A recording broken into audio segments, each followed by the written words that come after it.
Chapter 547. Electric Net. Whoosh! In an instant, the carriage was filled with screams.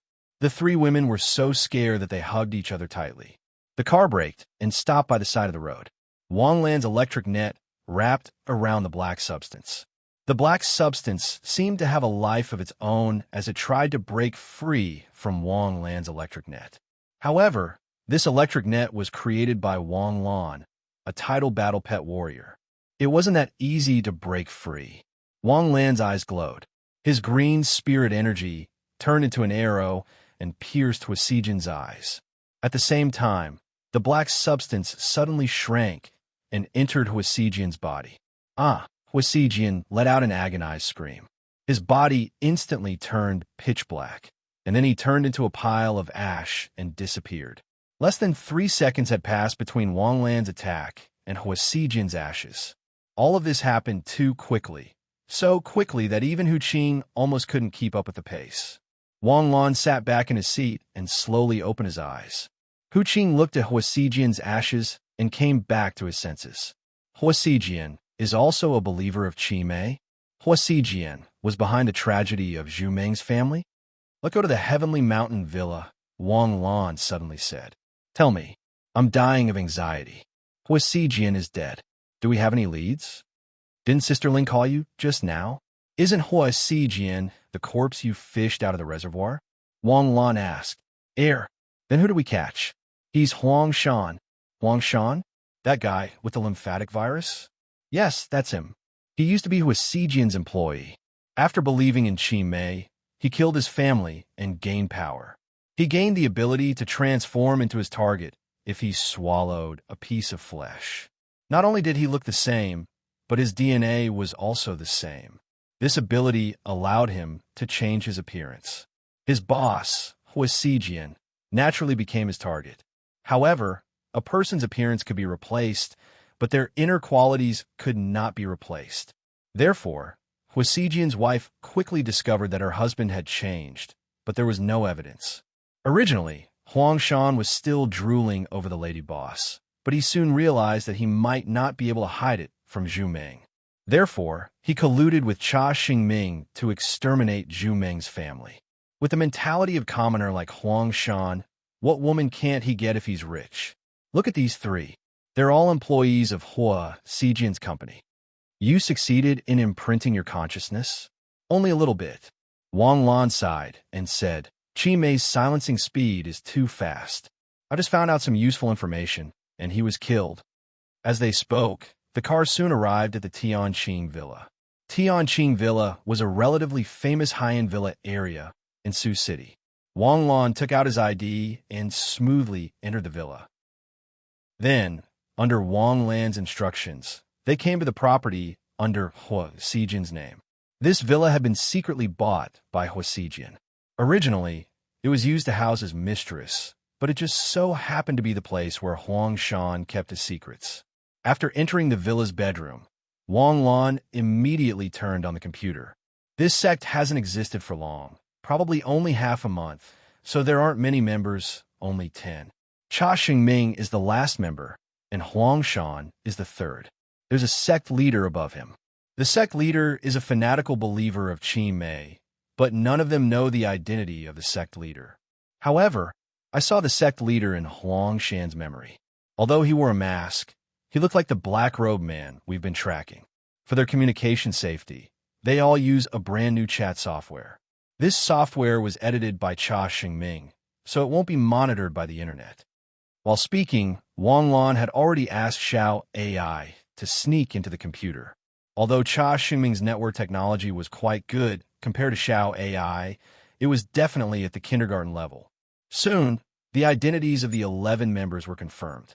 Even the location of the sect leader was confirmed. Wang Lan immediately took out his mobile phone and called Li Gu, telling him the exact location of the 10 targets and asking the Heavenly Sword Bureau to arrest them. Qi Mei had killed Huang Shan just now, so the other party must have been alerted. Sure enough, at the same time, the sect leader informed all the members to quickly hide. They had been exposed. Li Ji's actions were swift.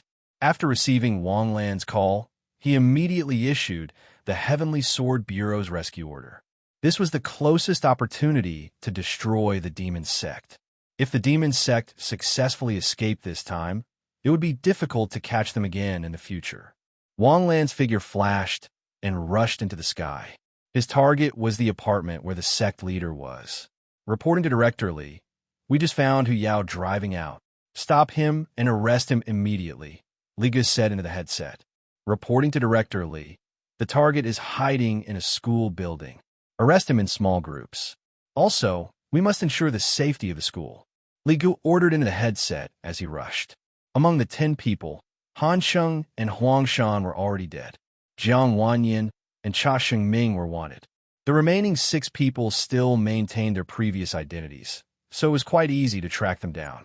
When the Heavenly Sword Bureau issued the order to arrest them, the Skynet system had already been activated. 10 minutes later, the Heavenly Sword Bureau's arrest team received good and bad news one after another. The 6 people with real identities did not succeed in escaping, but they also did not capture them alive.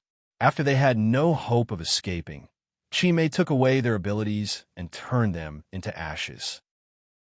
The so-called immortal body was just an ability given by Chi Mei. It was as easy as eating and drinking for Chi Mei to take away their abilities. Wang Lan landed from the sky. The Heavenly Sword Bureau's team, in charge of chasing the Black Robe Man, had also successfully arrived. The leader happened to be Wang Lan's acquaintance, Zheng Xiaoma. "Sister Zheng, it's you." "Wang Lan. Sure enough, it's your handiwork again. As expected of you. It's a pity that we're too late. The Black Robe Man has already escaped." Wang Lan sensed that there were no signs of life in the target's room. "Captain, I sensed a surge of astral power moving underground at high speed." Suddenly, a female special agent from the Heavenly Sword Bureau spoke up. "Where is it?" "Due north, 5 kilometers away. It's leaving at a speed of 100 kilometers per hour." Wang Lan looked at the special agent in front of him in surprise.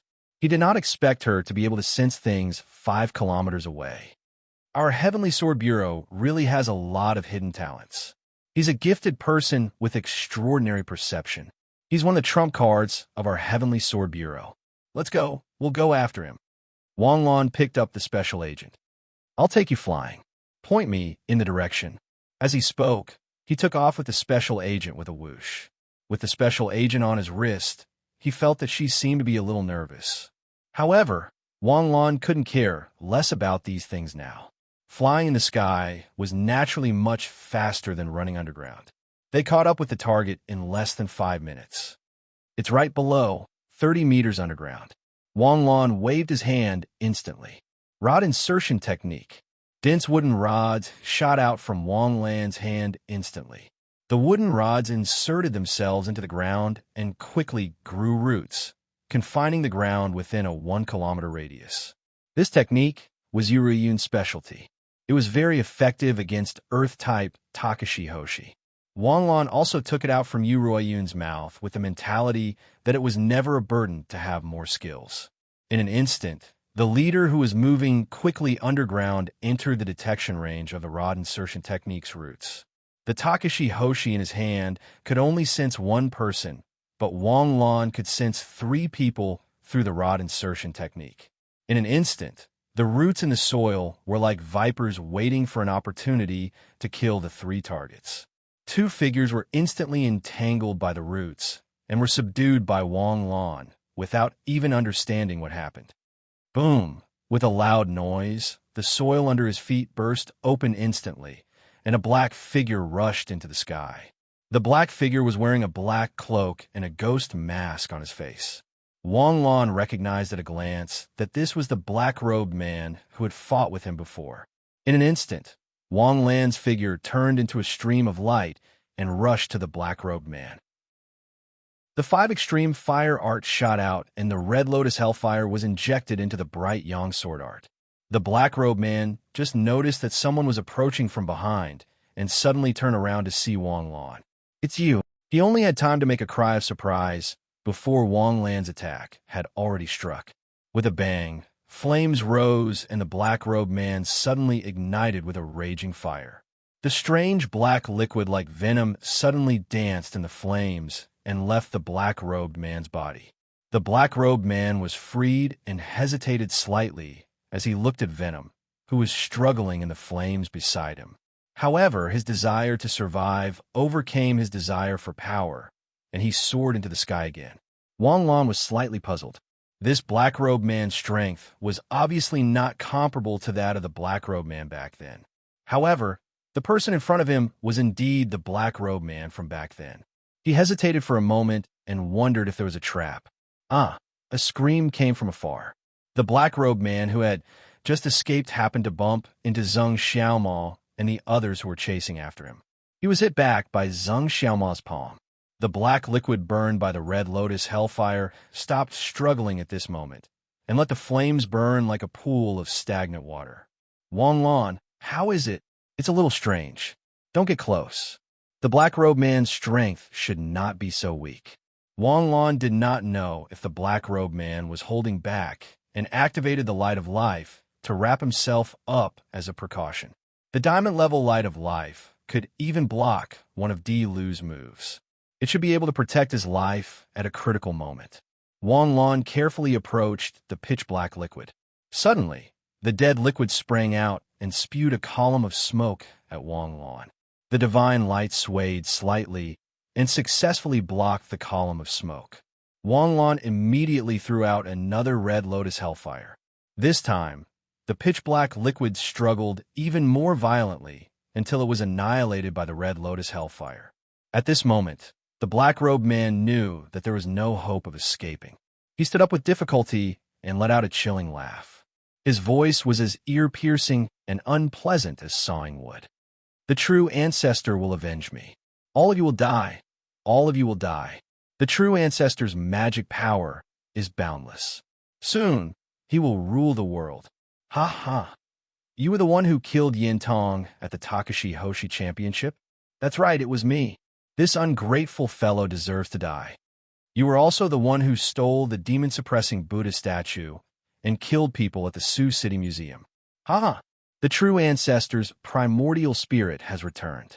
Even the 5 emperors are no match for the true ancestor. Fear, tremble. Wang Lan slapped the black-robed man's head. In an instant, green mind power surrounded him.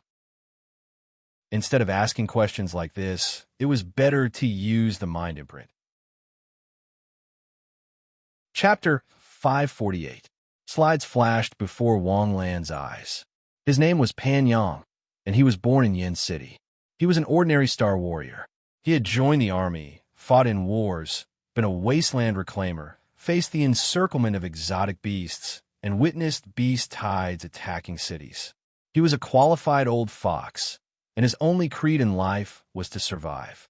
As for why he did not move to a comfortable metropolis, it was because he was not allowed. A year ago, Pan Yang was exploring space in a cloud sea. Pan Yang's team was ordered to investigate the movements of alien beasts in the chaotic fog in the southern area. The team moved very carefully, but they were still discovered by alien beasts. It was a group of bat-like alien beasts with extremely agile flying abilities and the ability to spit out high-temperature fireballs. The team was chased in all directions, and they did not care about which direction they were going. After chasing for a day, the team finally got rid of the alien beasts. However, they did not know where they were. The original team of 22 people was now left with only 7 or 8 people, and Yin Tong was among them. The team began to look for the direction to go back. After wandering around for half a day, they actually returned to the starting point. At this time, Yin Tong discovered that there was actually an alternate space in this canyon. They could not imagine that an alternate space would appear in an unexplored space. The captain felt that this was important information, so he personally entered the space to investigate. Captain King came out again and said that the alternate space seemed to be an ancient ruin deep in the mountains and forests. The team of 7 or 8 people immediately followed into the alternate space. The house had been severely weathered and could not be found in its original state. This alternate space was very small, and it looked like a spatial fragment. Soon, they found many ancient cultivation techniques in the alternate space. The team was overjoyed. Ancient cultivation techniques basically did not exist in the world, and they were not something that small fries like them could obtain. While everyone was in ecstasy, Yin Tong picked up a Buddhist statue. From Pan Yang's memory, he could see that this Buddhist statue was the demon-suppressing Buddha statue that had caused the tragedy in the museum. Their happiness did not last long. Soon, a black shadow appeared and attacked them like a ghost. In the blink of an eye, 4 or 5 of the 7 or 8 people were killed. Even the strongest galaxy-grade captain had been easily killed by the monster. Before the captain was killed, he used all his strength to break the spatial node. Then, he shouted loudly for his brothers to run. Pan Yang and Yin Tong were the closest to the exit. The two of them ran towards the exit with all their might.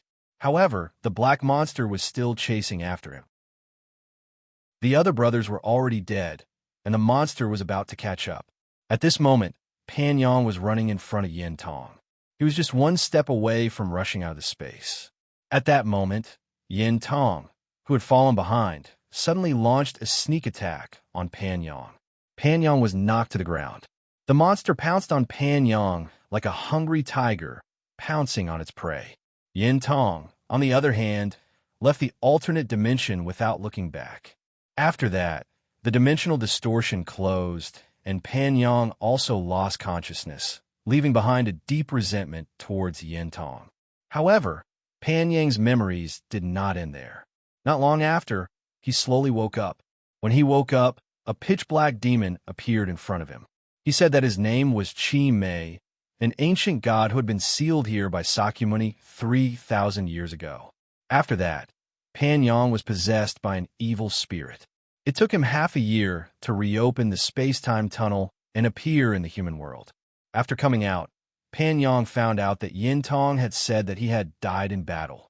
Yin Tong had even retired as a hero and enjoyed the benefits of the country. Pan Yang was burning with anger.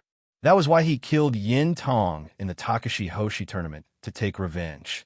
The reason why he took away the demon-suppressing Buddha statue was because Chi Mei's primordial spirit was sealed within it. Previously, only half of Chi Mei's primordial spirit had escaped. Now that he had taken away the demon-suppressing Buddha statue, Chi Mei had a complete primordial spirit and possessed a little girl that Pan Yang had captured. Because Pan Yang had been possessed by Chi Mei for a period of time, Pan Yang had some understanding of Chi Mei's origins. Chi Mei was originally a low-level demon. Demons were a race with a social structure. From the moment they were born, they were destined to be in a social class. If a human's social class in the future was determined by their own efforts, encounters, and talent, then demons did not need to do so. From the moment they were born, their future was determined. Demons at the bottom could only be at the bottom. It was useless even if they worked hard. No matter how hard they worked, they could not break through the limits of their talent. Without talent for military affairs, without talent for battle, they could only be cannon fodder for the rest of their lives. Were demons destined to be at the bottom willing? Of course not. But this was the fate of demons at the bottom. Chi Mei, however, was a demon who broke this fate. He felt that the thing that limited his path to success was his useless body. So after he accidentally obtained the demon god's blood, he made a decision to completely transform his body. But how could a low-level demon be qualified to receive the demon god's blood? He thought of another way, which was to absorb the genes of high-level demons and continuously strengthen his body to absorb the demon god's blood. As he absorbed more and more genes, Chi Mei's body became more and more abnormal. Although it constantly exceeded Chi Mei's expectations, Chi Mei's strength did indeed become stronger and stronger. He gradually obtained an immortal body. As long as he had a single cell, he could be reborn. But the price of rebirth was naturally to use the life force of another demon as a sacrifice. Chi Mei's scheme was quickly exposed. He became a wanted criminal of the demons. Although Chi Mei had an immortal body, there was still a gap between his strength and that of the demon's divine warriors. Finally, one day, Chi Mei was captured by 12 divine warriors. At this time, Chi Mei already had 100,000 lives. Every time the demons killed him, one of the demons whose genes he had absorbed would die. To completely kill Chi Mei, one had to kill him 100,000 times, and the price was 100,000 demons. This made it so that the demons could not kill him. They could only imprison him. And because he had absorbed the demon god's blood, Chi Mei's lifespan was incomparably long. 3,000 years ago, the demon's army invaded the human world again.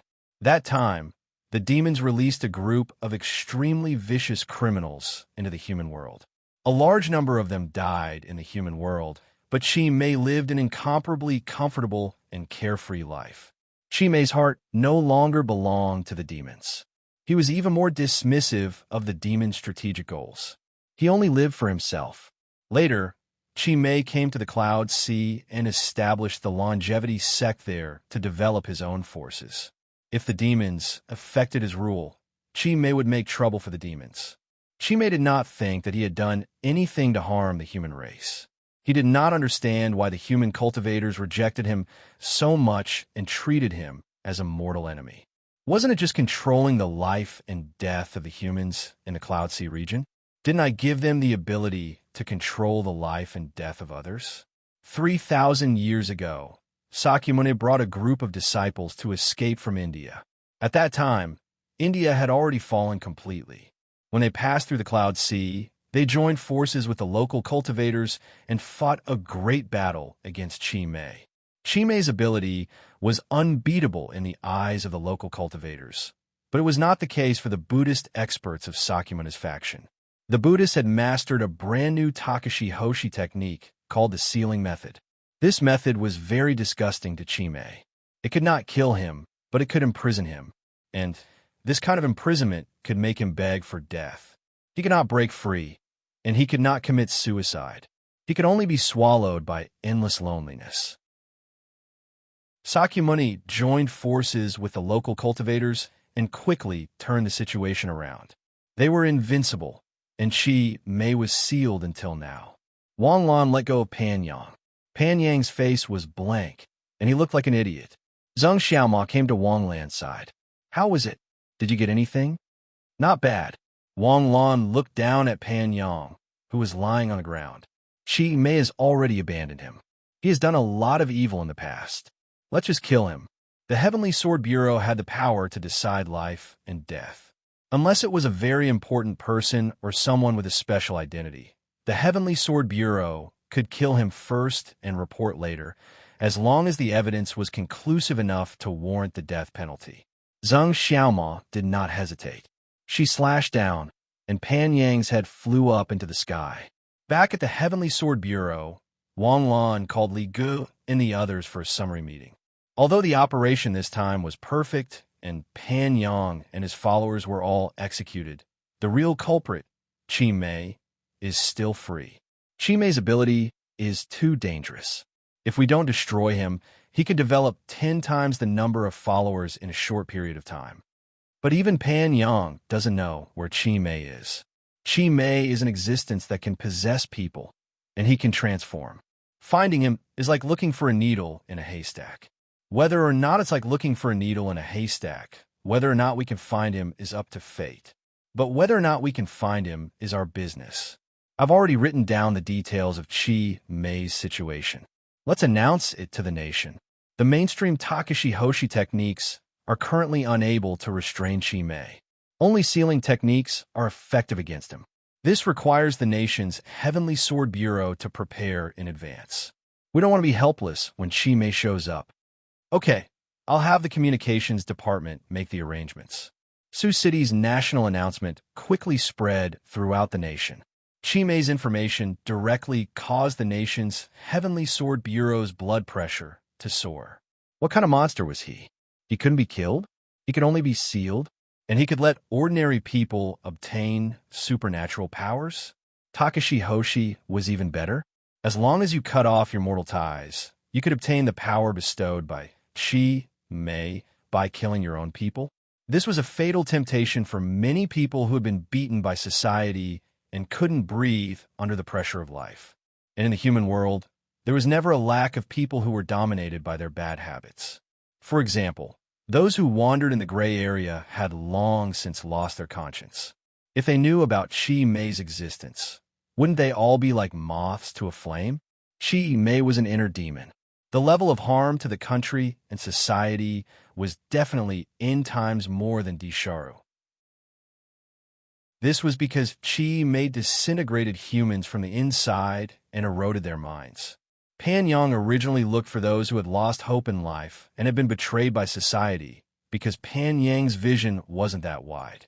He hadn't realized that the real source of evil was a group of low-class, dirty, despicable hoodlums, sly people, and underworld people. That was why Pan Yang developed a mere 10 people. If Pan Yang was given enough time, he would definitely be able to realize it very quickly. Then, he would bring a subversive disaster to the human world. What Pan Yang couldn't think of, the nation's Heavenly Sword Bureau could. So when the announcement was made, the nation was in an uproar. Even the Ministry of National Defense was alarmed.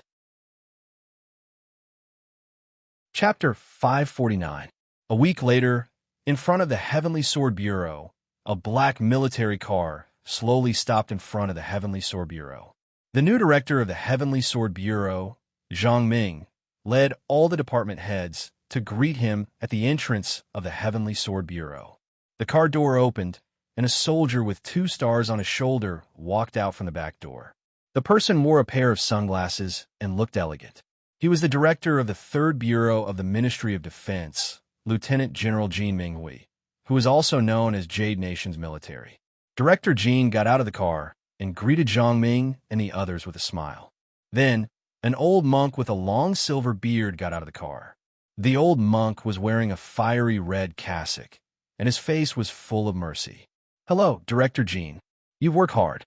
We didn't do our job well. Please criticize us." Zhang Ming tactfully admitted his mistake and corrected his attitude. Zhang Ming already knew why Director Jin was here. It was because of Chi Mei's matter. Chi Mei appeared in Sioux City, and the incident happened in Sioux City. Chi Mei left behind a big mess and disappeared without a trace. Because of her danger, the whole country was in a state of panic. No matter what, the Heavenly Sword Bureau was going to take the blame. Don't be in a hurry to admit your mistake. The most important thing now is to find Chi Mei and eliminate her. Where's Wang Lan? Isn't he in Sioux City? Why isn't he here? Wang Lan is watching a movie with his girlfriend, Zhang Ming said faintly. Oh, that's right. But this matter has to be done by him. I'll give him a call. Director Jin took out his phone and skillfully dialed a number. When Li Gu and the others saw this scene, the corners of their mouths couldn't help but twitch. Zhang Ming didn't want to give Li Gu some trouble. It wasn't that he didn't like Wang Lan, but that the blame should be shared by 2 people, right? Zhang Ming alone couldn't do it. Besides, the case was led by Wang Lan. Although the demon sect in Sioux City was eradicated, Chi Mei ran away. Wang Lan was also responsible for not chasing after her. However, different people were treated differently. Wang Lan had made great contributions, and Wang Lan had resolved many crises. With Wang Lan's current strength, not to mention the entire Jade State, even the entire United Nations would treat him like a treasure. It was impossible for Wang Lan to take the blame together. Moreover, Wang Lan was on vacation, so helping to track down and investigate was a favor. Without Wang Lan, Chi Mei would still come to Sioux City, kill people, and run away without a trace. Without Wang Lan, Sioux City might not have reacted until it fell. "Hey, I'm Ji Minghui, Wang Lan. I hope I didn't interrupt your date with your little girlfriend?" Wang Lan was a little confused when he received Jin Minghui's call. When he heard this, he looked at Jiang Xinyu, who was staring at him, and thought, "Is this possible?" However, in an instant, he said with a serious face, reporting to Boss Jin, "We are always ready." "Okay, come to the Heavenly Sword Bureau now." "Yes." "Are you leaving?" Jiang Xinyu looked at Wang Lan and asked. "Yes, Boss Jin called and asked me to go. It should be related to Chi Mei, and there might be a new mission." "Okay, can I go with you?" "Although you are listed in the Heavenly Sword Bureau of Shanghai, you are still a member of the Heavenly Sword Bureau.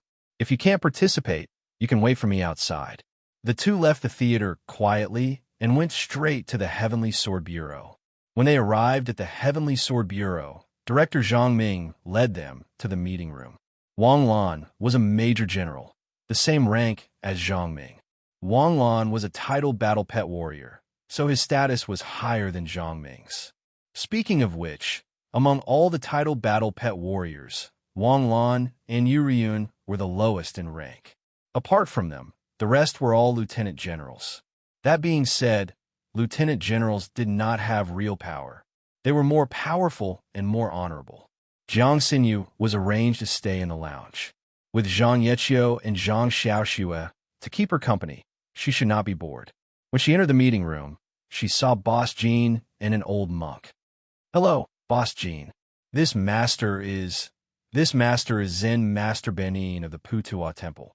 After the incident with Qi Mei, the Buddhist sect was shaken. The Putuo Temple is an Orthodox Buddhist sect. The grudge between Sakyamuni and Qi Mei has been spread by word of mouth. Amitba, is this benefactor the young hero who discovered Qi Mei and uprooted her remnants? Master, I don't dare to call myself a young hero. Qi Mei is still free and unfettered. There is no way to uproot her. I only know that Qi Mei can bestow extraordinary power to ordinary people and control their lives. Amitba, Qi Mei was sealed by the Buddha for 3,000 years. The secret was passed down orally by the 4 lineages of the Buddha. Today, the only lineage that still has the secret is the Putuo mountain lineage. Moreover, it has already been passed down for hundreds of generations. This secret should be somewhat distorted. I will verify with the benefactor to complete the information about Qi Mei so as to avoid misdirection. That's exactly what I want. Then I will speak first. Qi Mei was originally a serious criminal of the demons. 3,000 years ago, she was exiled to the human world by the demons. She gathered believers to expand her claw teeth and let those under her control rule the Cloud Sea region. 3,000 years ago, the Buddha came from the east. When he arrived at the Cloud Sea region, his path was blocked. There was a local devil sect called the Longevity Sect. Their official followers could obtain an immortal body. However, their immortal bodies were obtained by plundering the lives of others. Every time they killed a person, they gained a life. The more they killed, the more lives they gained. This was an intolerable doctrine. The Buddha immediately turned into an angry Vajra. Then he formed an alliance with the local resistance forces to deal with Qi Mei. The Buddhist sect sealing technique had a miraculous effect on Qi Mei and her followers. Without killing the Longevity sect's devils, they would not be resurrected. And if they were sealed, they would naturally not be able to harm anyone. In the end, Qi Mei's followers were all sealed by the Buddhist sect. Qi Mei was also sealed in the demon-suppressing Buddha by one of Sakyamuni's golden bodies. Amitba. This point is somewhat different from the secret of the inheritance. First of all, the demon-suppressing Buddha was not one of Sakyamuni's golden bodies. Instead, it was the true body of Sakyamuni's eldest disciple. He used himself as a vessel to seal Qi Mei and turned her into a bodhisattva. Secondly, the demon-suppressing Buddha only suppressed Qi Mei's primordial spirit. Her physical body was suppressed and safeguarded by the Cultivator Sect Alliance at that time. Oh, Qi Mei still had a physical body? Yes. Qi Mei's physical body was a monster with countless faces and limbs. Her face was ferocious and terrifying, but she could not be killed. Back then, Sakyamuni Buddha used half of his cultivation to successfully extract Qi Mei's primordial spirit. But Sakyamuni Buddha could only do so much. Then, Kanan transformed into the demon-suppressing Buddha and suppressed Sakyamuni's physical body. Back then, the Righteous Tao Alliance's White Lotus sect suppressed his physical body and took it away. No one knows where Qi Mei's physical body was placed. So that's how it is. The information I obtained was also obtained from a person possessed by Qi Mei. No wonder Qi Mei needed to possess a person to survive. So all that was left of her was her primordial spirit. Amitba, great master, since the Buddhist sect sealing arts have a miraculous effect on Qi Mei, I wonder if you can teach us the sealing arts so that we can deal with Qi Mei. Of course not.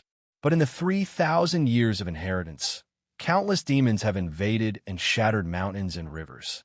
Our Buddhist sect's sealing arts have been constantly changing and lost. Some minor sealing arts still have some sparks left, but to seal Chi Mei, we must use the Vajra sealing heavenly dance wheel. This sealing art has already been lost. Heavenly dance wheel? Six senses deprivation? Wang Lan asked subconsciously. Benefactor Wang, have you heard of the heavenly dance wheel? But it's not the six senses that are deprived. Instead, it's the nirvana of wisdom, intelligence, heavenly sense, spatial sense, and life sense.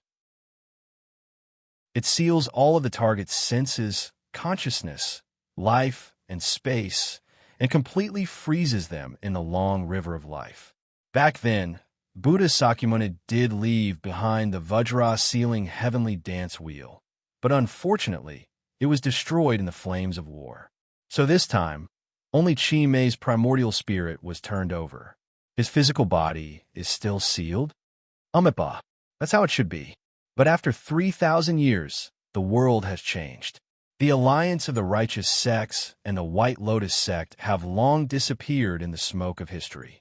Whether the White Lotus sect still exists or not, Chi Mei will definitely find a way to find his physical body. And as long as he hasn't succeeded, we still have a chance. I'm not afraid of Chi Mei stirring up trouble. I'm just afraid that he'll hide and not come out. Although Chi may have been analyzed to be so terrifying and unbeatable, Wang Lan really wasn't afraid of him. After learning that Chi Mei was essentially a demon and only had his primordial spirit left, Wang Lan felt that his netherworld ghost flames and red lotus karmic fire could directly suppress Chi Mei. Although the White Lotus sect has disappeared, the place where Chi Mei's physical body is sealed should be in the Cloud Sea region. Wang Lan slowly said as he pondered. I think so too. Director Jean looked at Wang Lan expectantly. His intentions were almost written all over his face. Director Jean, you want me to go to the Cloud Sea to continue the pursuit, right? Ha! I knew that you, Wang Lan, would be the one to take up this responsibility. Since you've said so, I'll go with the flow and agree. Wang Lan was instantly dumbfounded. Although he had long been aware of this, when did he ask for orders? And he even went with the flow and agreed? Were all the big shots these days so shameless? After exiting the Heavenly Sword Bureau, he got into the car with Jiang Xinyu. Wang Lan fastened his seatbelt. I'm going to the Cloud Sea. The Cloud Sea is an open space. No, it's the Cloud Sea province. I'll go with you, Jiang Xinyu said with a hint of stubbornness. It's better not, right? This time, we're going to pursue Chi Mei. Even the demons couldn't do anything to her and could only exile her. She's very strong. I'm afraid you'll be in danger. When we were in Nebula, I wasn't strong enough to fight by your side. When we were at the Galaxy Realm, I could only stand aside and watch you resist the beast tide alone. But now, I'm already at the Starsea Realm. I know you want to protect me, but how long can you protect me? Wang Lan's hand paused slightly. Jiang Xinyu was already at the Starsea Realm.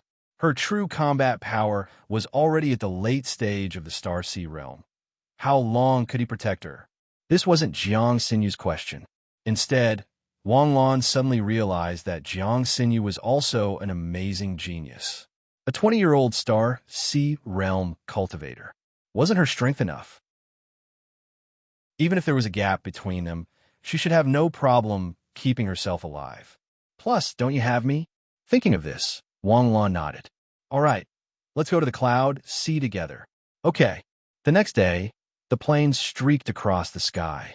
In the afternoon, Wang Lan and Jiang Xinyu walked out of the Cloud Sea airport in matching outfits. Chapter 550. He called a cab and headed to Yunhai Heavenly Sword Bureau.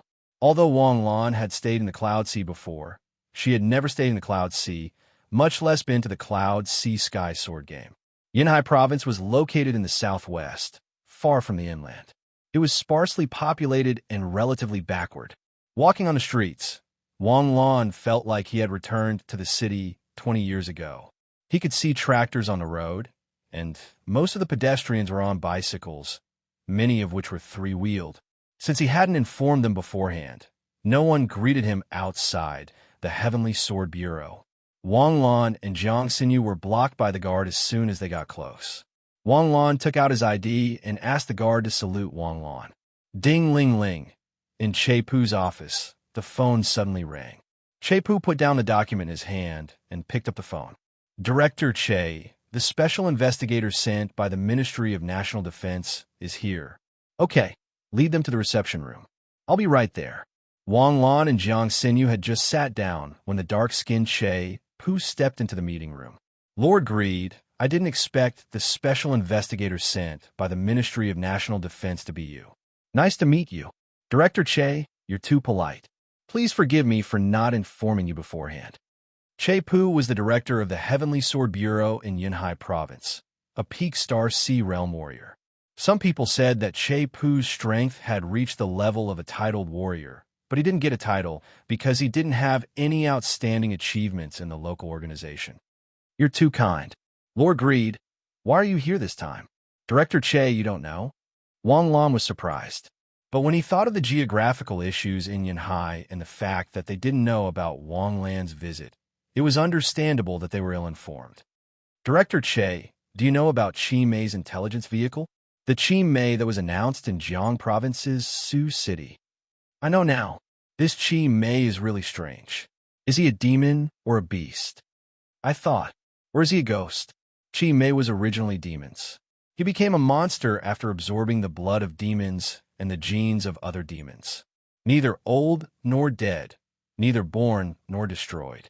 3,000 years ago, Qi Mei had once ruled over the Cloud Sea, but she was defeated by Sakya, and her physical body and Yuan spirit were sealed separately. Now that Qi Mei is missing, I thought she had returned to the Cloud Sea, so I came. What? Qi Mei once ruled the Cloud Sea? How could I not know? One eventful time, Che Pu couldn't help but pat his forehead as his emotions were all tangled together. Chief Che seems to be a little uninformed. Logically speaking, with the current background, Yunhai shouldn't be so uninformed. Did something happen to Yunhai? Indeed, I've been under a lot of pressure recently. Half a month ago, there was a group of Takashi Hoshi from the Cloud Sea who came back from exploring space, but they mysteriously disappeared on the way. After that, Takashi Hoshi continued to mysteriously disappear. When the Heavenly Sword Bureau learned of this, they immediately launched an investigation. In the end, only a few of the dozens of brothers they sent out returned. The people who came back didn't know anything. They only knew that they had passed through a forest and that 7 or 8 days had passed. To them, it was only a few minutes. Now, the total number of missing Takashi Hoshi is 137. The day before yesterday, His Highness Gray Fox led a team of more than 10 brothers to search for them. It has been 2 days, but there is still no news. This is very strange.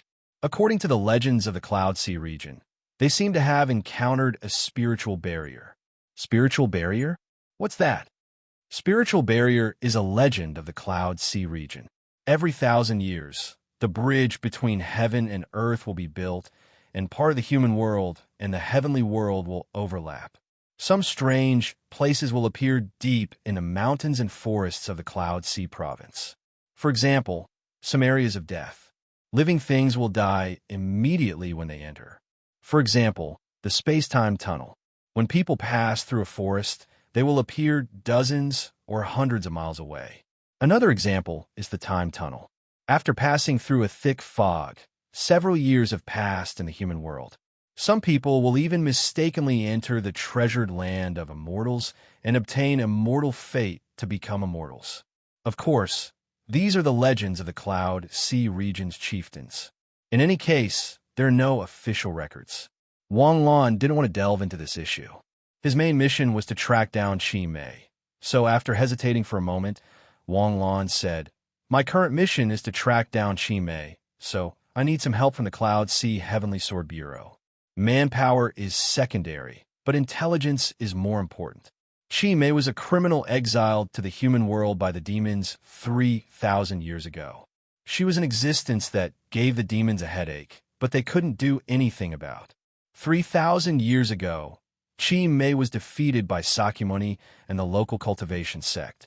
Her physical body and primordial spirit were sealed. Now that her primordial spirit has been freed, Chi Mei will definitely try to find a physical body. The White Lotus sect that preserved her physical body has disappeared. If Chi Mei wants to find a physical body, she won't do it alone.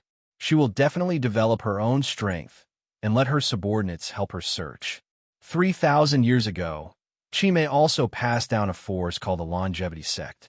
I wonder if there are any records of the Longevity Sect in the Cloud Sea province, or if there are any signs of its revival. The legend of the Longevity Sect has always existed in the Cloud Sea, but I don't think it has anything to do with the Longevity Sect 3,000 years ago. In the Cloud Sea province, the Longevity Sect is regarded as an extremely evil, lawless, and even a heart-eating existence. Every time the Longevity Sect appears, they are regarded as the #1 target by the government.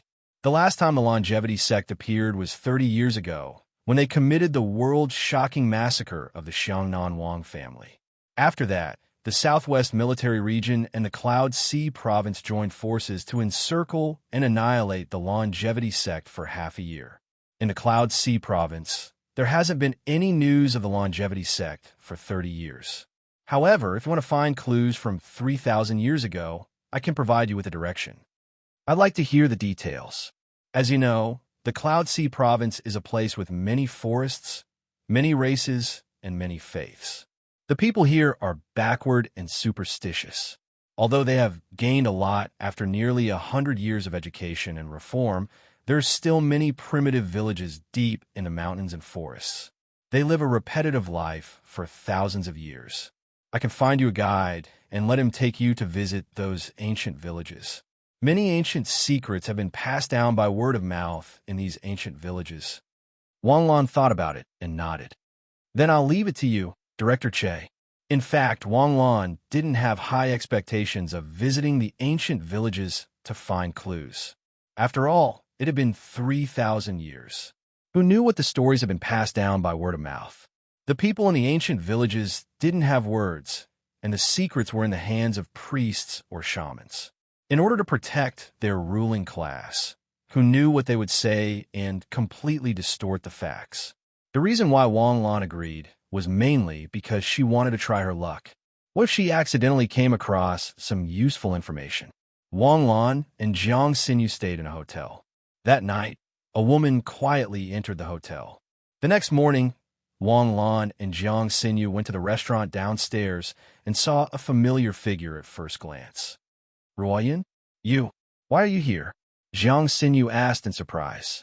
With such a big thing happening, the higher-ups are taking it very seriously, so they called me out. Plus, I've rested for a long time, so it's time for me to come out and work.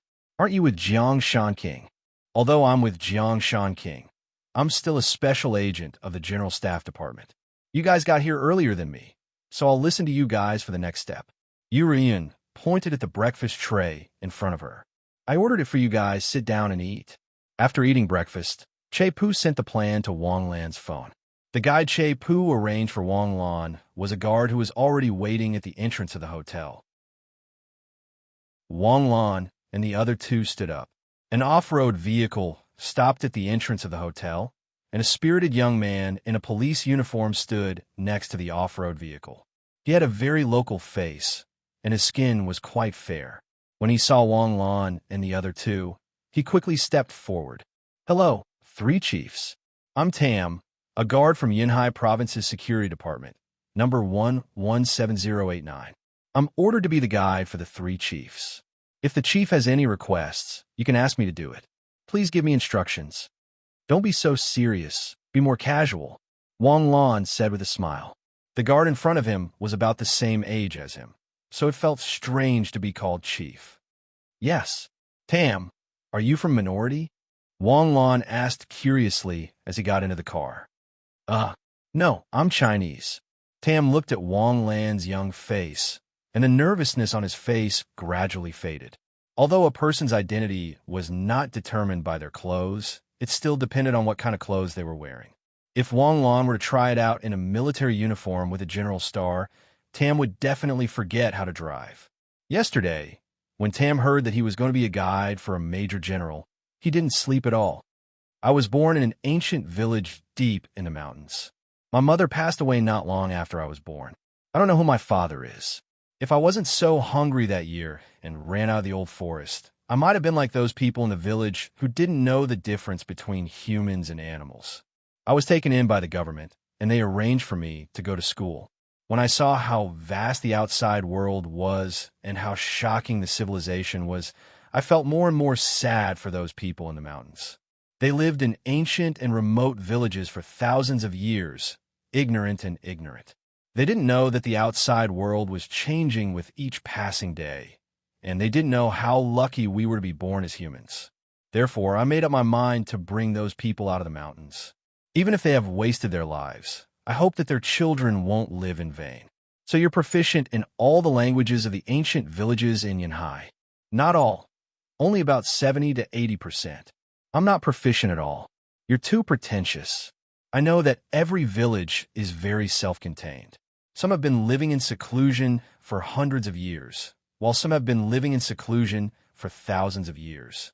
They have long evolved into independent languages. There are at least hundreds of languages, right?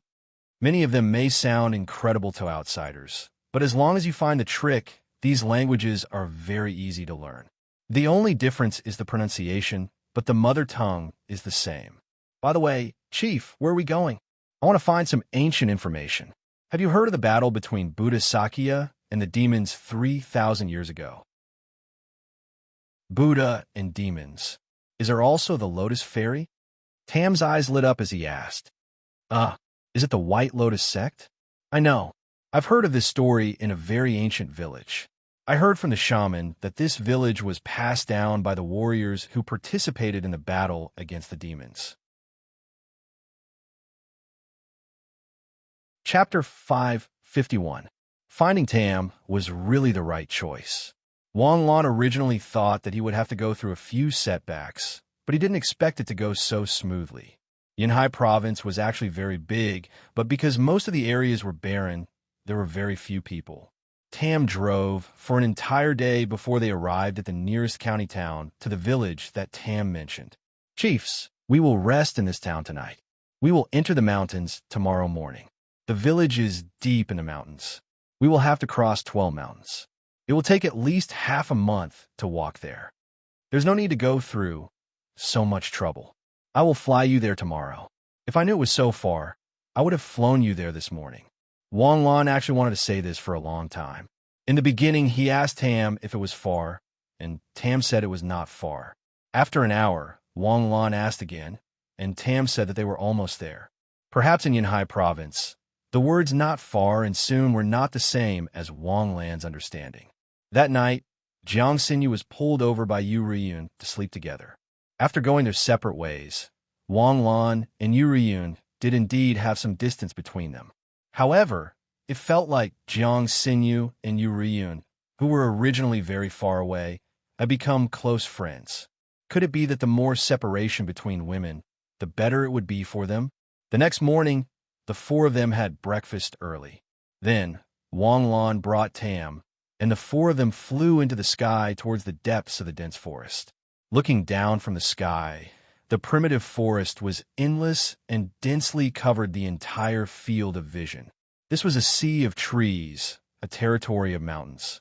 After getting used to seeing the changes in the city, seeing the ancient nature of this place naturally stirred up a different feeling, especially when the fresh and humid air blew towards them.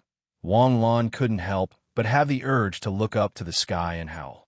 Under Tam's guidance, Wang Lan's group of four descended from the sky and entered the dense forest. Tam drew a line on the ground and took out a compass. After calculating for a while, he finally determined the direction. Who?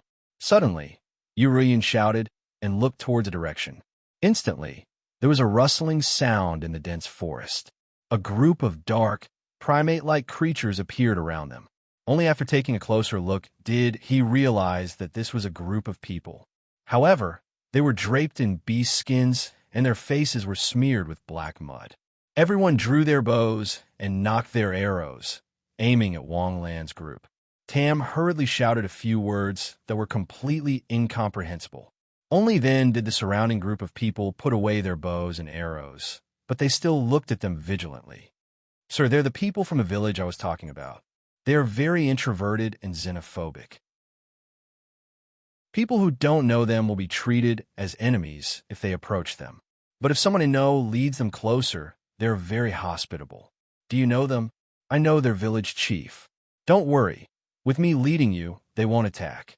However, don't do anything that will cause a misunderstanding, or they will overreact. Following Tam, Wang Lan and the others entered a village under the guidance of this group of seemingly primitive villagers. The village was simple and crude, but not as simple as Wang Lan had imagined. The entire village looked very clean and tidy. When the villagers returned to the village, they immediately took off their animal skins and washed the dirt off their faces. After changing their appearance, the villagers instantly washed away their wildness and looked more civilized. In the village, children were running around naked, regardless of gender. The women were either washing clothes, drying food, or curing meat. Looking at the clothes on the villagers, they were very common clothes. There were t-shirts and jeans, and they did not look like the backward villagers in the primitive forest at all. Perhaps Tam understood the doubts in Wang Lan's eyes. He smiled slightly. The government has always wanted to enlighten them, so they often send people to send them supplies. Although they are still xenophobic, they can accept things from the outside world. Every year, we will collect old clothes and old daily necessities and give them to them. That's how I got to know their village chief. A voice was heard, and a very rough, middle-aged man ran over excitedly with his arms wide open. Tim also shouted and gave the man a warm hug. This is their village chief. I have already introduced you to him. If you have any questions, I will be the interpreter. Wang Lan nodded and then conveyed the question in his heart through Tam. This question needs to be asked of the village's Saha. He will bring us there now. Wang Lan followed the village chief to the center of the village. It was obvious that the village's Saha had a very high status. Not only was it located in the center of the village, but it also had the largest house. The yard was also drying more game and food than the other houses. Saha was a very old woman, and there was a young girl beside her. The young girl looked to be about 17 or 18 years old, and her pair of lively eyes were very vivid. Yen at percent yen at hashtag. Grandma said, "Distinguished guests, welcome to my village. You speak Mandarin. Little brother, don't look down on me, okay? I am a freshman at Koenyu University. I have also gone through 9 years of compulsory education and passed the college entrance examination." The young girl's voice was very light, and her tone was very playful. In an instant, the distance between them was shortened. That's good. Let me introduce myself. I am Major General Wang Lan of the Jade State's Heavenly Sword Bureau. I have come to Yanhai to inquire about the whereabouts of the White Lotus sect after the battle between Qi Mei and Buddha 3,000 years ago, as well as the whereabouts of Qi Mei's sealed body. The young girl whispered in Saha's ear, and in an instant, Saha's expression changed drastically. She looked at Wang Lan with a very vigilant gaze. Why are you asking about this? Do you want to release that demon? Do you know how many people will die if that demon is released? You misunderstood. It's not that we want to release Qi Mei, but that Qi Mei's primordial spirit has already broken free from the demon-suppressing Buddha statue. We are here to destroy Qi Mei. Qi Mei should be looking for his body right now. We want to find his body before Qi Mei does. Hearing the young girl's words, Saha's expression improved a little, but fear appeared on her face. The demon has already come out. It's too scary. This legend has always been passed down by word of mouth in our village. In the battle that year, almost all the priests and shamans of Yanhai died, and the disciples led by Buddha Sakya also suffered heavy casualties. In the end, Buddha cut off his golden body and sealed the demon's soul, and the demon's body was taken away by the Lotus Fairy and sealed. In order to keep this secret, Buddha Sakya and the Lotus Fairy made an agreement that the primordial spirit and the physical body would be hidden separately. Other than their own inheritors, no one else would know. After that, the Lotus sect announced that they would close their sect, and Buddha Sakya's disciple, Kanan, stayed behind to watch over the demon's primordial spirit. Then may I ask if these two sects still have their inheritances? Canaan built the grasping flower temple deep in the mountains. I heard that Buddha was worried and left behind a powerful sealing technique to prevent the demon from escaping, and no one could subdue it. As for the White Lotus sect, we don't know, but I think the Grasping Flower Temple should know the whereabouts of the White Lotus sect. Grasping Flower Temple? It's been 3,000 years. The Grasping Flower Temple should have long disappeared in the long river of history, right? That's where you're wrong. I remember when I was young, my grandmother once took me to the Grasping Flower Temple to pray. I only know that the Grasping Flower Temple is hidden deep in the mountains and forests. The monks who cultivate in the Grasping Flower Temple cultivate by themselves and live and cultivate alone. Where is the Grasping Flower Temple? Saha shook her head. It's been too long. I went there once when I was young and never went there again. If you're not familiar with the place, you won't be able to find it at all. You've long forgotten how to get there and where it is. I only remember that there was a large red forest deep in the mountains at that time. Sure enough, as Wang Lan expected, even if he found the ancient village, it was unlikely that he would get more useful information. But even a little clue was a little breakthrough for Wang Lan. Other than knowing that Buddha's disciple Canaan built the Grasping Flower Temple to guard Chi Mei's primordial spirit, the rest was useless to Wang Lan. It was either too fake or something Wang Lan already knew. Wang Lan had to discount the existence of the Grasping Flower Temple. In Saha's words, the Grasping Flower Temple was where Chi Mei was suppressed. However, Chi Mei had already escaped.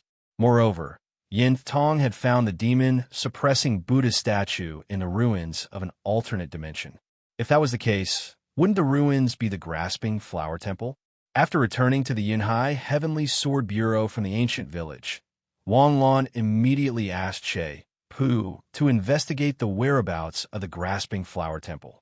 Even if there was no clue, it was still necessary to look for it. What if he found it? The Heavenly Sword Bureau immediately took action. There were a total of 182 temples in the Yunhai province, which was far more than other provinces. However, the religious beliefs of the Yunhai province were stronger after all. There was also a reason left behind by history. In the ancient dynasty, the people of the Yunhai province were fierce and uncivilized. Therefore, the emperor of the time used Buddhism to resolve the fierce thoughts of the people of the Yunhai province. The effect was quite good. After 100 years, many of the Yunhai chieftains became devout Buddhists and became Buddhas. There are 180 temples in the Yunhai province, but none of them are called the Grasping Flower Temple. It's strange. Many temples have the same name. For example, there are 5 temples called the Heavenly Pool Temple and 6 or 7 called the Golden Altar Temple. However, none of the temples are called the Grasping Flower Temple for the classic story of Buddha's smile and the creation of Zen Buddhism. There's only one explanation for this. The Grasping Flower Temple has an extraordinary status among the local temples. Therefore, they would rather have the same name than take the Grasping Flower Temple's name. General Wang, we found it. Suddenly, the head of the intelligence department opened the office door excitedly and shouted, General Wang, we found the Grasping Flower Temple. Where?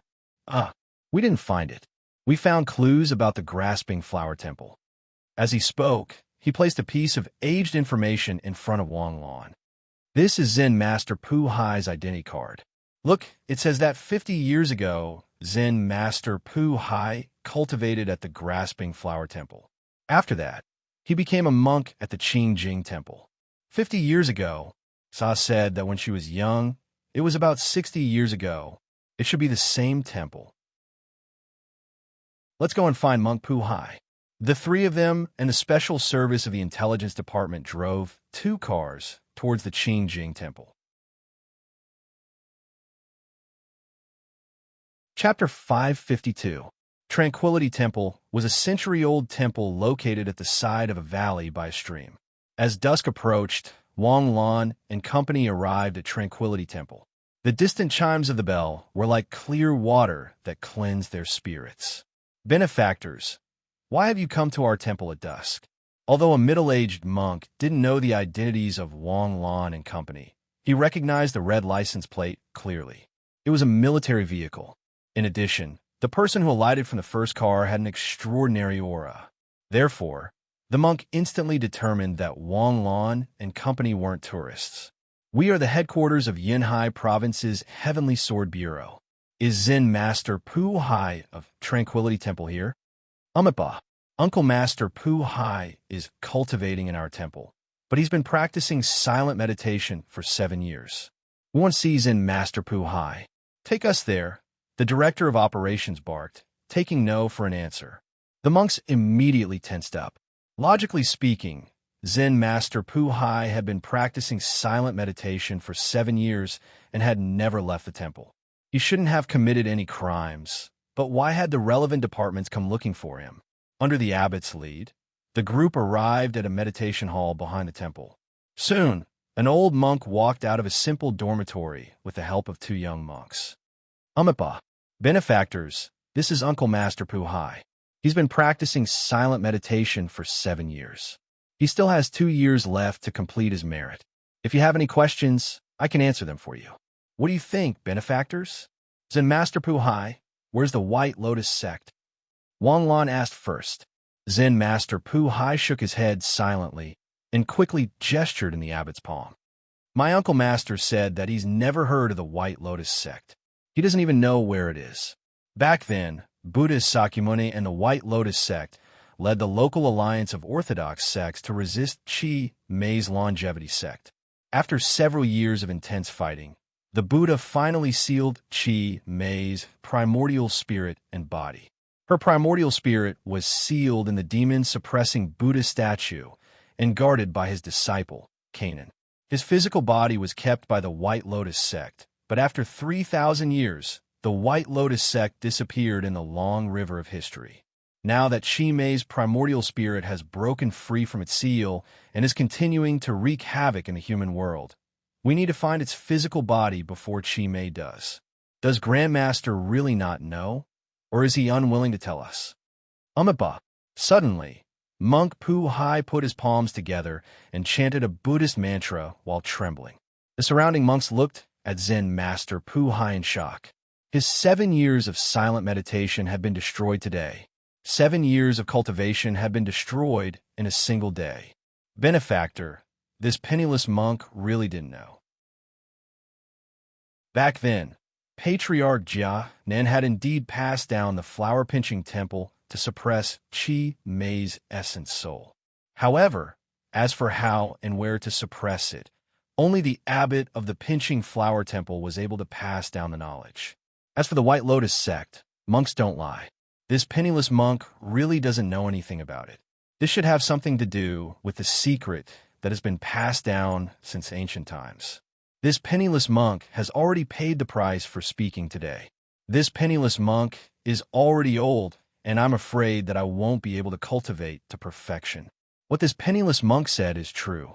In that case, do you know the whereabouts of the pinching flower temple? This penniless monk knows. With that said, Zen Master Pu Hai stood up and walked into his meditation room. After a long time, he walked out with a gray kasaya. The pinching flower temple is the sacred ground of the Cloud Sea Buddhist sect. This kasaya has a map of the pinching flower temple drawn on it. Benefactor, you can use the map to guide you to the pinching flower temple. Wang Lan took the kasaya and unfolded it. He did not know what material it was made of. It looked ancient, but there were no signs of weathering. Upon seeing the kasaya, the eyes of many monks in Tranquil Monastery lit up. The pinching flower temple was the sacred ground of the Cloud Sea Buddhist sect. Every devout Buddhist disciple hoped to head to the pinching flower temple to worship and cultivate. However, the pinching flower temple only existed in legends. Only the truly accomplished monks had the opportunity to head to the pinching flower temple to cultivate. Although they knew that Zen Master Pu Hai had been to the pinching flower temple before, they had never heard of the whereabouts of the pinching flower temple from Zen Master Pu Hai. Looking at this map, even the abbot who cultivated the Buddhist Dharma felt a trace of greed in his heart at this moment. Since Zen, Wang Lan did not dare delay after receiving the map. He hurriedly set off with Yu Riyun, Jiang Xinyu, and the Operations Division's director, Zhang Huai. From the map, the pinching flower temple was a place that was even more hidden than the primitive village. There were a total of 9 checkout points on the map. To head to the next checkout point, one had to confirm their direction at the previous checkout point. This created a certain level of difficulty for Wang Lan to fly over. However, the difficulty was not particularly high. Wang Lan and company had high cultivation levels and were extremely fast. 2 hours later, they were deep into the forest. Why is the pinching flower temple in such a place? Zhang Huai could not help but grumble. This is no longer a problem of concealment. This place is completely devoid of human habitation. In the depths of the forest, isolated from the rest of the world, what do they eat and drink? How do they live?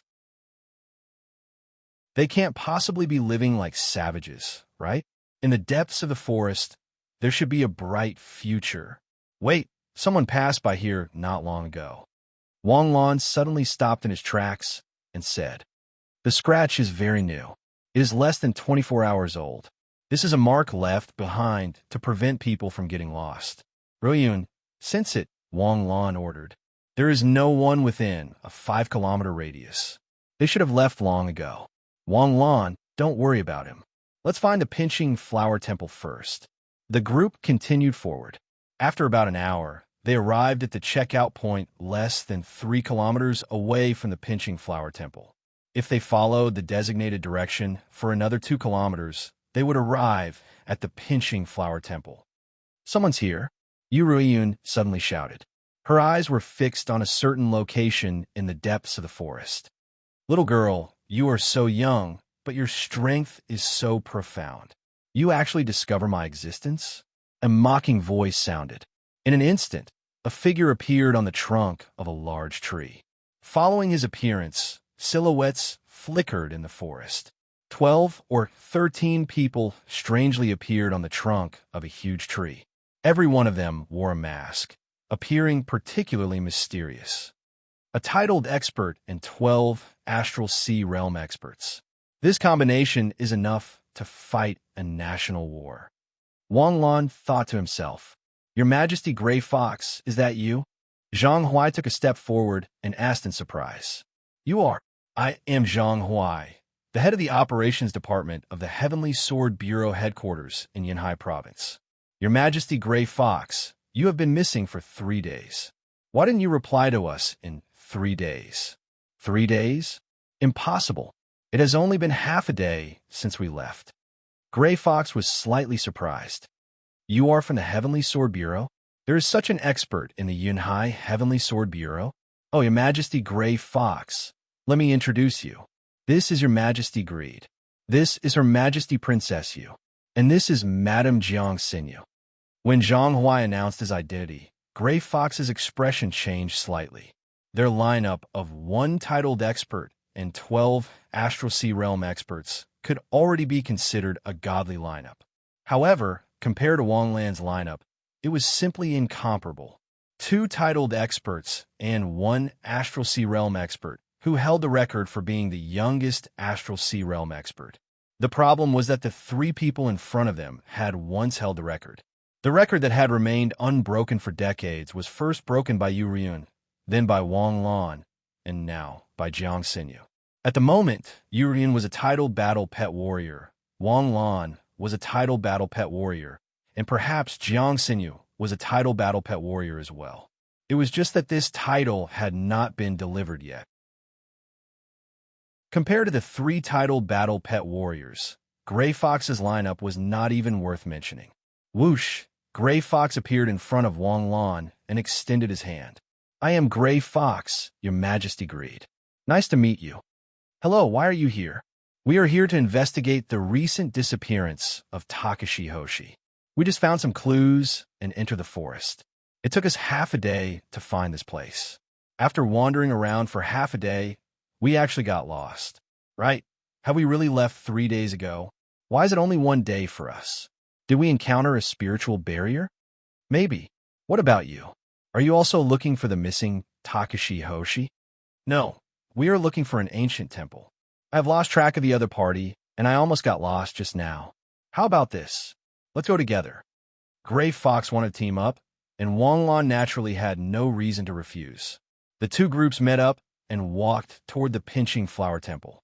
After walking for 2 kilometers, they finally found the peach garden that Wang Lan had guessed. After passing through a neat redwood forest, they arrived at a large plain. There were lakes and grain fields on the plain. The world in front of them seemed to have been separated from the world they had just been to. However, the wheat fields were full of vitality, but the 3 rows of houses in the distance had turned into ruins. Wang Lan and the others' expressions changed greatly. They flashed and rushed into the ruins. Broken corpses were everywhere, and the blood had not completely coagulated. The pinching flower temple, which was supposed to be a sacred place of Buddhism, had turned into hell. "Are we late?" Yu Riyun looked at the scene in front of her and said with a frown, "The signs of battle are very clear, and it hasn't been long since the battle." Gray Fox looked around and sighed. Wang Lan walked through the ruins. Only the corpses of the pinching flower temple's monks were scattered everywhere, but there were no corpses of the ambushers. Either the ambushers had disposed of the corpses, or the ambushers were far stronger than the pinching flower temple. The ambushers were intact. Wang Lan stopped in his tracks. In the ruins, Wang Lan found a plaque that had been crushed. The words, "Pinching Flower Temple" on the plaque looked very ironic. The battle should have ended within an hour, judging from the coagulated state of the blood. Looking at the scene in front of them, the group felt uncomfortable, as if there was a huge rock on their chests. They walked to the center of the Pinching Flower Temple and saw an old monk in a gray robe sitting cross-legged. The old monk's beard was completely white, and he had died with his head lowered. His chest was already drenched in blood, and the old monk's heart had been cruelly dug out. Clearly, the old monk's posture was not deliberately made by the murderer. The old monk's posture was dignified, and his left hand was pinching Buddhist beads. Perhaps he was still reciting Buddhist scriptures at the moment of his death. In front of the old monk, there were 6 words stained with blood. Come from, go to, come out, go to. Is this an allusion in the Buddhist scriptures? What does the old monk mean by leaving these 6 words? Is there a metaphor? Jiang Xinyu asked curiously. There shouldn't be. Perhaps the old monk meant that he came from nirvana, and now he is going to nirvana. Gray Fox stroked the beard on his chin and said indifferently, "Search around and see if there's anything useful, especially ancient scriptures. Even if the Pinching Flower Temple is destroyed, perhaps some secrets will be recorded in the scriptures." Chapter 553. Pinching Flower Temple wasn't big, but it wasn't small either. A total of 15 or 16 people spread out to search. They were quite far from each other. The Takashi Hoshi's rummaging through the ruins was extraordinary. It was basically the scene of a large excavator. Earth-type star martial skills, prying board techniques, and the like were rare and strange. Things like Wang lands that directly used light and heavy displacement to float the surrounding several dozen meters into the sky, as if they were floating objects in space, was even more shocking. Pinching Flower Temple had a main temple, but there were a few houses around it that were far from the main temple. These were probably for the senior monks of the temple. It wasn't that the senior monks were superior and needed to be separated from the others, but that it was more convenient for them to cultivate far away from others. For example, Zen master Chung Hai cultivated silent meditation in a shabby hut in the back of the mountain. Jiang Xinyu came to a hut. The hut hadn't been damaged by the battle, and the inside was very clean. She gently pushed open the door, and light spilled into the hut. There was a clay Buddha statue in the hut. In front of the statue was an incense burner and a prayer mat. The east hut was the bedroom, and the west hut was the kitchen. Both the bedroom and the kitchen were very clean. Jiang Xinyu was just about to search when a strong sense of danger suddenly attacked her. In an instant, Jiang Xinyu's body turned into mist and scattered. The next moment, there was a loud noise, and the entire hut twisted and turned into ashes. Jiang Xinyu dodged the attack and floated in the air. Just as she was about to leave, she found that she was sealed by a transparent barrier. For mysterious people in black cloaks and strange masks were using a sealing technique to seal Jiang Xinyu. Judging from the fluctuations of astral power around them, they were all in the star sea realm. The sealing technique they used could even seal off space, isolating all movements outside. Even if a Takashi Hoshi looked over, they wouldn't be able to see anything unless they were close enough to sense it. Jiang Xinyu hurriedly shot a spiral icicle at the barrier. After spinning at high speed, the icicle had a terrifying armor-piercing ability. However, after hitting the barrier, it only rippled slightly and disappeared. It's no use. Even a titled warrior wouldn't be able to break the seal cast by us 4 astral sea realm warriors. It's better for you to die here obediently. In the flower-pinching temple, Wang Lan raised his head. In that instant, he felt a trace of unease. From time to time, there were sounds of people rummaging around. Wang Lan searched around, but he couldn't see Jiang Xinyu's figure. Where's Xinyu? I think they went to the small house over there. I remember there was a cabin over there. Just now I saw, Yuriyun said doubtfully. Her complexion instantly changed. At this moment, Wang Lan had already disappeared in a flash. I thought I would be able to kill you in an instant with my attack, just now, but I underestimated you. Go to hell. The 4 of them also knew that they could not drag this out for too long. In fact, they only had one chance to attack. However, they had never imagined that the weakest of them all, Jiang Xinyu, would actually be this strong. Astral power surged around Jiang Xinyu's body. She suddenly raised her hand. Between her fingers, a sword aura instantly formed. The sharpest attack Jiang Xinyu had mastered was the bright yang sword art. After being nourished by Wang Lan these days, the sword aura had already reached the point of evolving into a sword soul. If this attack landed, it would be enough to instantly kill a peak astral sea realm warrior.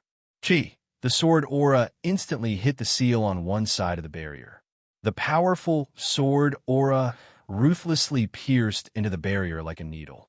A terrifying sharpness was instantly released.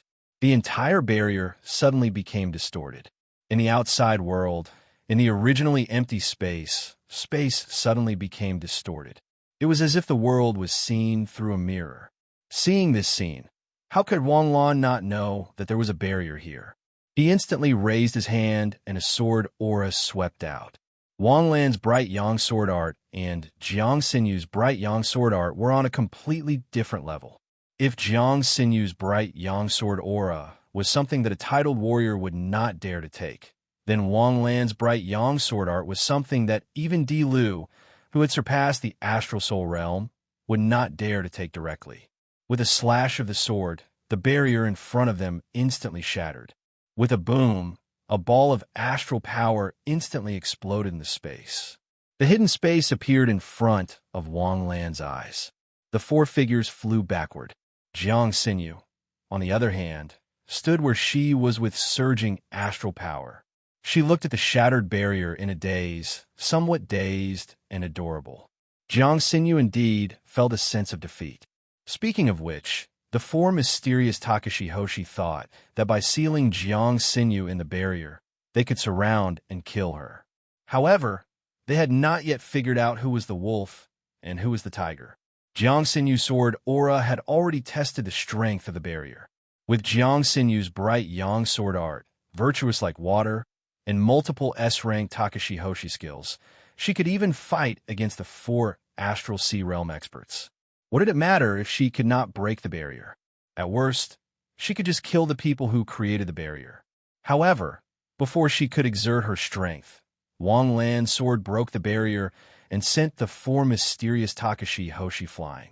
Jiang Xinyu's adorable face was dazed, but Wang Lan did not. His figure flashed, and he instantly appeared beside the 4 Takashi Hoshi. He raised his hand and lifted the 4 Takashi Hoshi together. At this time, the 4 Takashi Hoshi came to their senses. The sudden explosion of the barrier just now had a strong impact on them. Coupled with the power of Wang Lan's sword, they were lucky not to have died. What happened? Hey, it's you. Gray Fox heard the noise and rushed over. When he saw the faces of the 4 people, he was shocked. You know them. They're the strongest among the missing Takashi Hoshi. What happened to you? Why did you attack us? Gray Fox took a step forward and shouted, Kakaka, for immortality. Ah! Suddenly, the four people screamed at the same time. Their bodies seemed to be eroded by the wind. Thick black smoke floated up, and their bodies turned into ashes in the black smoke and scattered like scattered pieces of paper. In the blink of an eye, there was nothing left. This scene was very similar to Wang Lan's capture of the black-robed man's subordinates. Qi Mei could grant them immortality, but she could also deprive them of their ability to live. To grant them immortality, they had to use the people they killed in exchange. But to deprive them, it only took a thought from Qi Mei. Qi Mei, she really has returned to Yunhai, Wang Lan said solemnly as he looked at the scene. You're saying that the missing people encountered Qi Mei, and she bewitched them to become her lackeys? Gray Fox asked in a low voice. Wang Lan suddenly raised his head and looked at Gray Fox with deep meaning. Seeing Wang Lan's eyes, Yurian's eyes flashed, and she also looked at Gray Fox deeply. Speaking of missing people, aren't you all the same? Let's not split up. Who knows if there are still people hiding in the dark? The group searched until the sky turned dark, but there was no other information other than the old monk's information about where he came from and where he was going. In fact, the old monk's words were also invalid information. Since the search was fruitless, Wang Lan and the others left Pinching Flower Temple and flew back to the Heavenly Sword Bureau. Wang Lan arranged for Gray Fox and the others to rest early. If there was anything else, they could talk about it the next day. That night, Wang Lan quietly left the hotel and found Che Pu. Wang Lan, there must be something important for you to see me so late at night. Those missing brothers might have been controlled by Qi Mei, Wang Lan said solemnly. I'm already mentally prepared for this. His Majesty Gray Fox told me before that the most important thing now is to guard against Qi Mei's destruction of Yunhai Province. Qi Mei has controlled so many brothers. She's up to something big. I mean, including Gray Fox. What? Che Pu looked at Wang Lan in shock. He didn't expect Wang Lan to suspect even Gray Fox. Don't forget, Gray Fox is also one of the missing people. His team has been missing for 3 days. But didn't they say that they encountered a mental barrier? It's only been a day for them. That's what they said, but who knows? Tan Lang, what you said makes sense, but Gray Fox is a titled battle pet warrior. He's a well-known figure in Jade State. Don't you think it's inappropriate for you to suspect him? If you suspect him, you'll have to send someone to spy on him. Given Gray Fox's ability, it won't be difficult for him to find out. By then, it'll be hard for us to explain ourselves. There was one more thing that he didn't say. Wang Lan, didn't you go out for a day too? If Gray Fox was suspicious, what about you? Of course, Wang Lan and Yu Riyun were strong enough to rule them out. But the nature of the matter was the same. Wang Lan and Yu Riyun were strong, but Gray Fox, who was also a titled battle pet warrior, was weak. I have reasons to be suspicious, Wang Lan said calmly. We met Gray Fox less than 2 kilometers away from Pinching Flower Temple. 20 kilometers away from that location, we found a mark on a tree that was scratched by someone. This mark was left to prevent people from getting lost in the dense forest. The mark was less than 24 hours ago. I think it was left by Gray Fox. If only one day had passed for Gray Fox and the others, the timing was somewhat contradictory. Also, when we arrived at Pinching Flower Temple, it had just been massacred by the murderer. The bloodstains had not dried yet. It should have happened an hour ago, and the battle should have lasted for about half an hour. If Gray Fox was in the nearby area at that time, how could he not notice the movement when he was only 2 kilometers away? When we met Gray Fox, the reason he joined us was that he got lost in the forest. We had a map, so he followed us. But if he sensed the aftermath of the battle, why didn't he follow the aftermath to investigate? Although the loophole isn't obvious, Gray Fox's words do have loopholes. A more reasonable speculation is that it was Gray Fox and his people who massacred Pinching Flower Temple. Che Pu's expression changed when he heard this. It wasn't that Wang Lan's speculation was impossible, but that it was too likely. It was just that Che Pu didn't think in that direction. Also, how did Qi Mei find Pinching Flower Temple? He just happened to be one step ahead of us and killed Pinching Flower Temple? 3,000 years have passed, and Chi Mei has been sealed for 3,000 years. How did he become so perceptive? When Wang Lan asked this question, Che Pu was shocked once again. Che Pu had a vague feeling that something was wrong, but Wang Lan instantly understood. Wasn't it just that something was wrong? Chi Mei has eyes and ears in the Heavenly Sword Bureau. Che Pu immediately connected the dots. Chi Mei has just been released from the seal. His eyes and ears can't be a well-hidden chess piece. Is it those brothers who were lucky enough to return? Che Pu's eyes reflected a cold light as he spoke. It should be. We need to secretly monitor these people.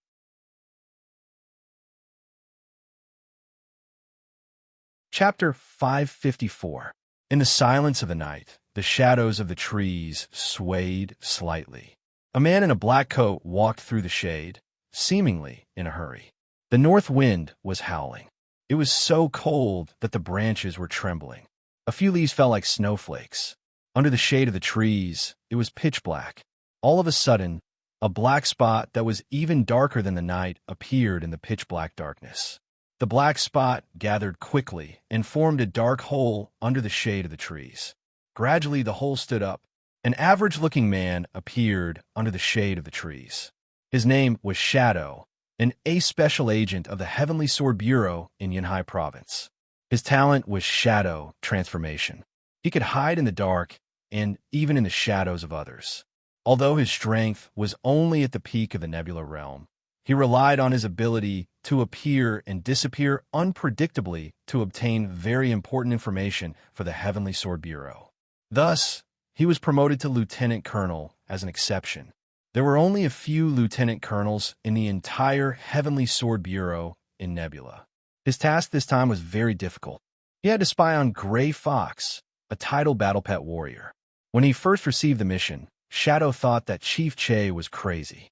Either he or Chief Che was crazy. Spying on a tidal battle pet warrior? All the tidal battle pet warriors in Jade State were real heroes of the Jade State. They've been given the honor because of their contributions and strength. Spying on Gray Fox? Would Gray Fox betray them? But as a member of the Celestial Sword Special Service, Shadow still accepted the task and carried it out to the letter. In the darkness, Shadow's dark face was a bit solemn. There was confusion in his eyes, but he still sneaked into the darkness and disappeared. On a small slope less than 100 meters high, there was a temple that had been abandoned for many years. In Yunhai Province, the population was sparse and the forests were lush. The most valuable thing here was the mountains, followed by the trees. That was why the small slope had always been hidden and safe, far away from human habitation. A man in a coat came to the slope and looked at the Milky Way blending with the earth. Being under the starry sky, he couldn't help but sigh. "Are you here to look at the stars?" A voice suddenly came. A man appeared beside the man in the coat. It was Gray Fox. "Shepard is already suspicious of us. My brother found out that someone is secretly watching us. I already know, but you clearly know that Che Pu is suspicious of us. So why did you still ask me to meet you here? There's no other way. There's news from the birds of paradise. Besides, we all know how they monitor us. It shouldn't be hard to avoid them, right? It's not difficult. Is there any news from the bird of paradise? They know the whereabouts of the White Lotus sect. Oh, what are the conditions? I want Master to join the birds of paradise in a grand scheme. Birds of paradise. I've already told the true ancestor about this organization. The true ancestor was very disdainful at the time. Humans were the enemies of the true ancestors, and so were the demons.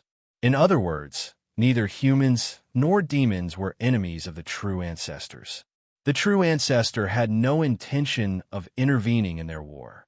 The true ancestor had long since transcended the boundaries of race. You can tell Heaven's Bird that true ancestor will not join. If you know what's good for you, hand over the location of the White Lotus sect. Otherwise, true ancestor will send Heaven's Bird straight to heaven. Understood. As soon as he finished speaking, Overcoat instantly disappeared. Gray Fox raised his head and looked deeply at the sky. People have to live for themselves. After both sides left, the shadow twisted slightly and peeked out from the shade of the tree under the starry sky. Looking at the direction in which the two disappeared, the shadow felt very uncomfortable. There really was something wrong with Gray Fox. How could there be something wrong with him? The entire Jade State only had 88 titled warriors. In recent years, they had lost more than 10 titled warriors.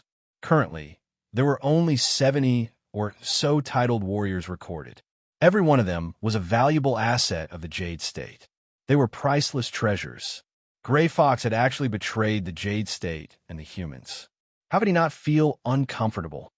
Chimay is still stirring up the wind and rain. Why is the birds of paradise joining in?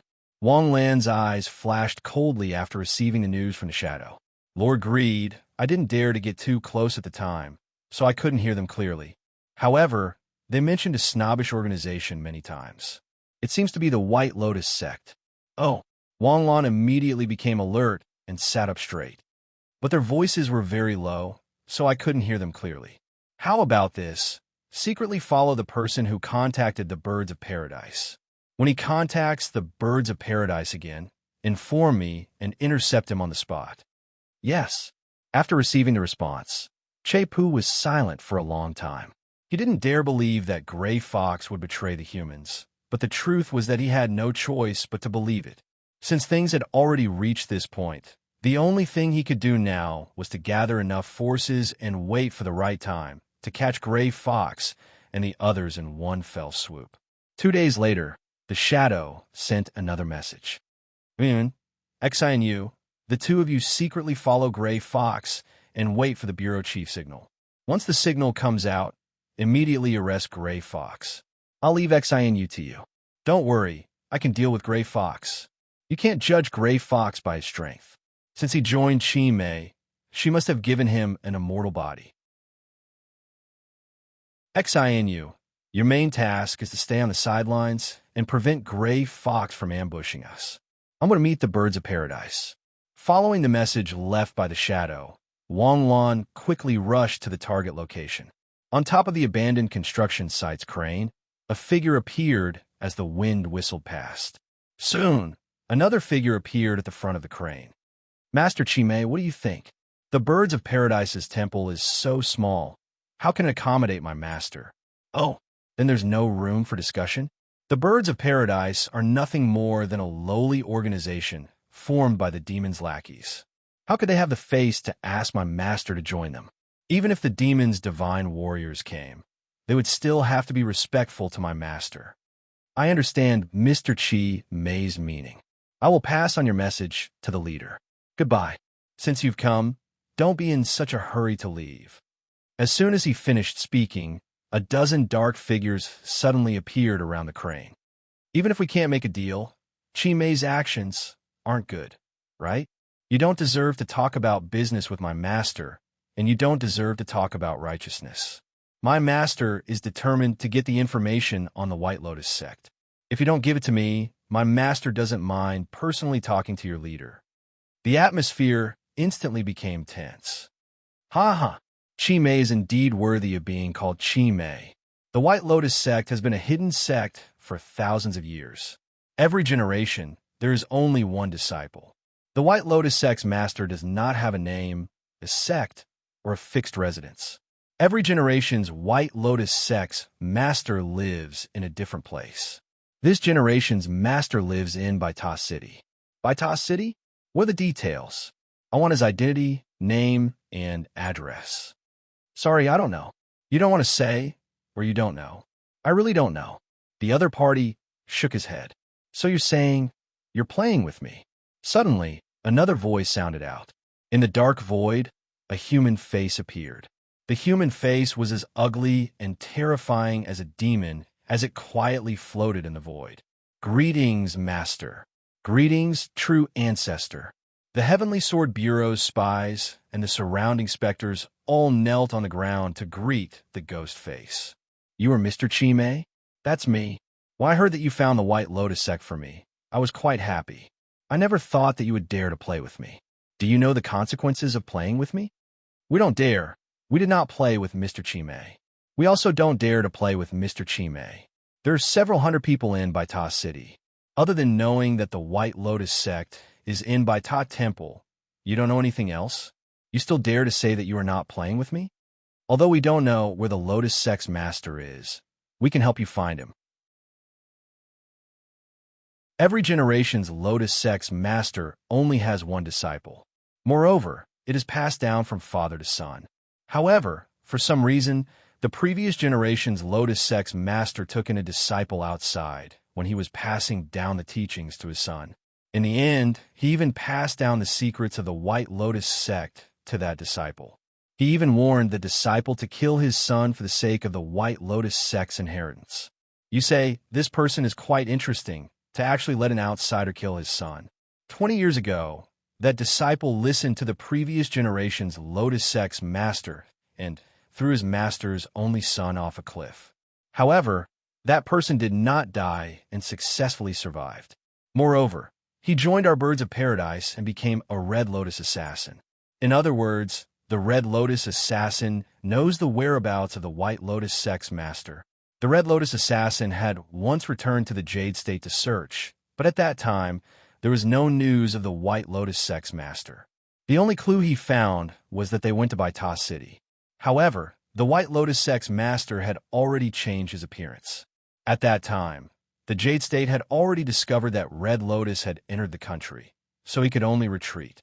If Red Lotus was given some time, he would definitely be able to find the whereabouts of the White Lotus sect's master. That Red Lotus is also someone from the White Lotus sect? He doesn't know the secret that the White Lotus sect has been guarding for generations? He wants the treasure that the White Lotus sect has been guarding for generations.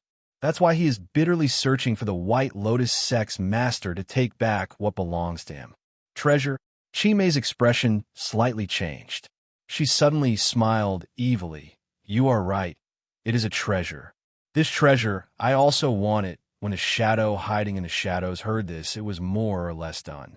This time, in order to obtain more accurate information, he did not hesitate to stick close to the back of the tower crane and hide in the shadows. This was a risk for the shadow.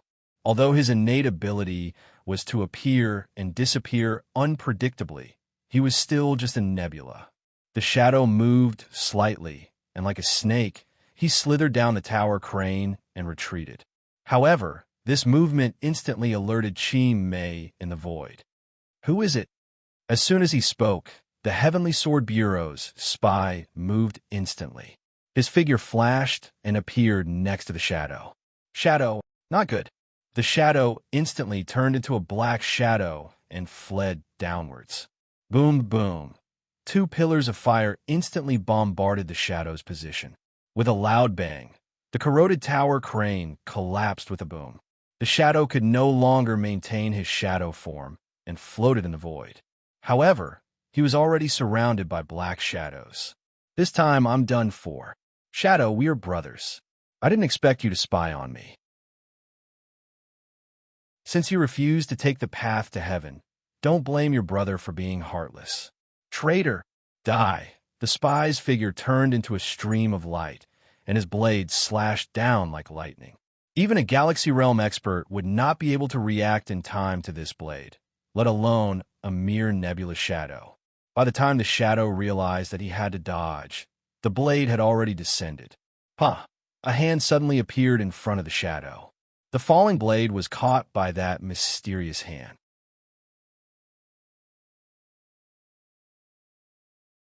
Chapter 555. I'm not late, am I? Wang Lan's voice called the shadow back to the human world, and in an instant, he was already a few hundred meters away. Putting down the shadow, Wang Lan once again rushed into the sky. The gate of the Star Palace opened, and the Phoenix Saint robe instantly disassembled and put on his body. The moment the Saint robe was put on, flames burst out all over his body with a bang. The Phoenix form was activated, and the Dragon Emperor battle form was activated. Wang Lan suddenly raised his hand, and a sword Qi slashed down from the sky. Boom! Chi-Mei above his head exploded, and thick smoke rolled and covered the sky. Almost instantly, the sky was covered with dark clouds. The oppressive thunder clouds gathered above the construction site, and it was terrifyingly dark. The thick fog dispersed, and a little girl in a red dress appeared in the sky.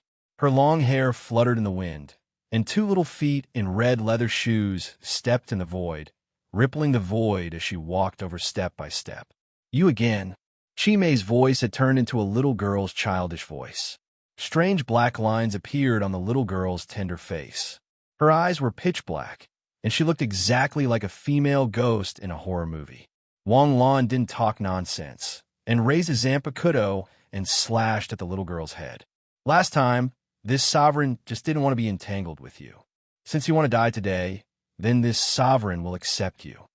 The sword slashed down, but the little girl didn't move, and when it was less than 3 feet away from the little girl's head, the Zampa-kudo couldn't move any further.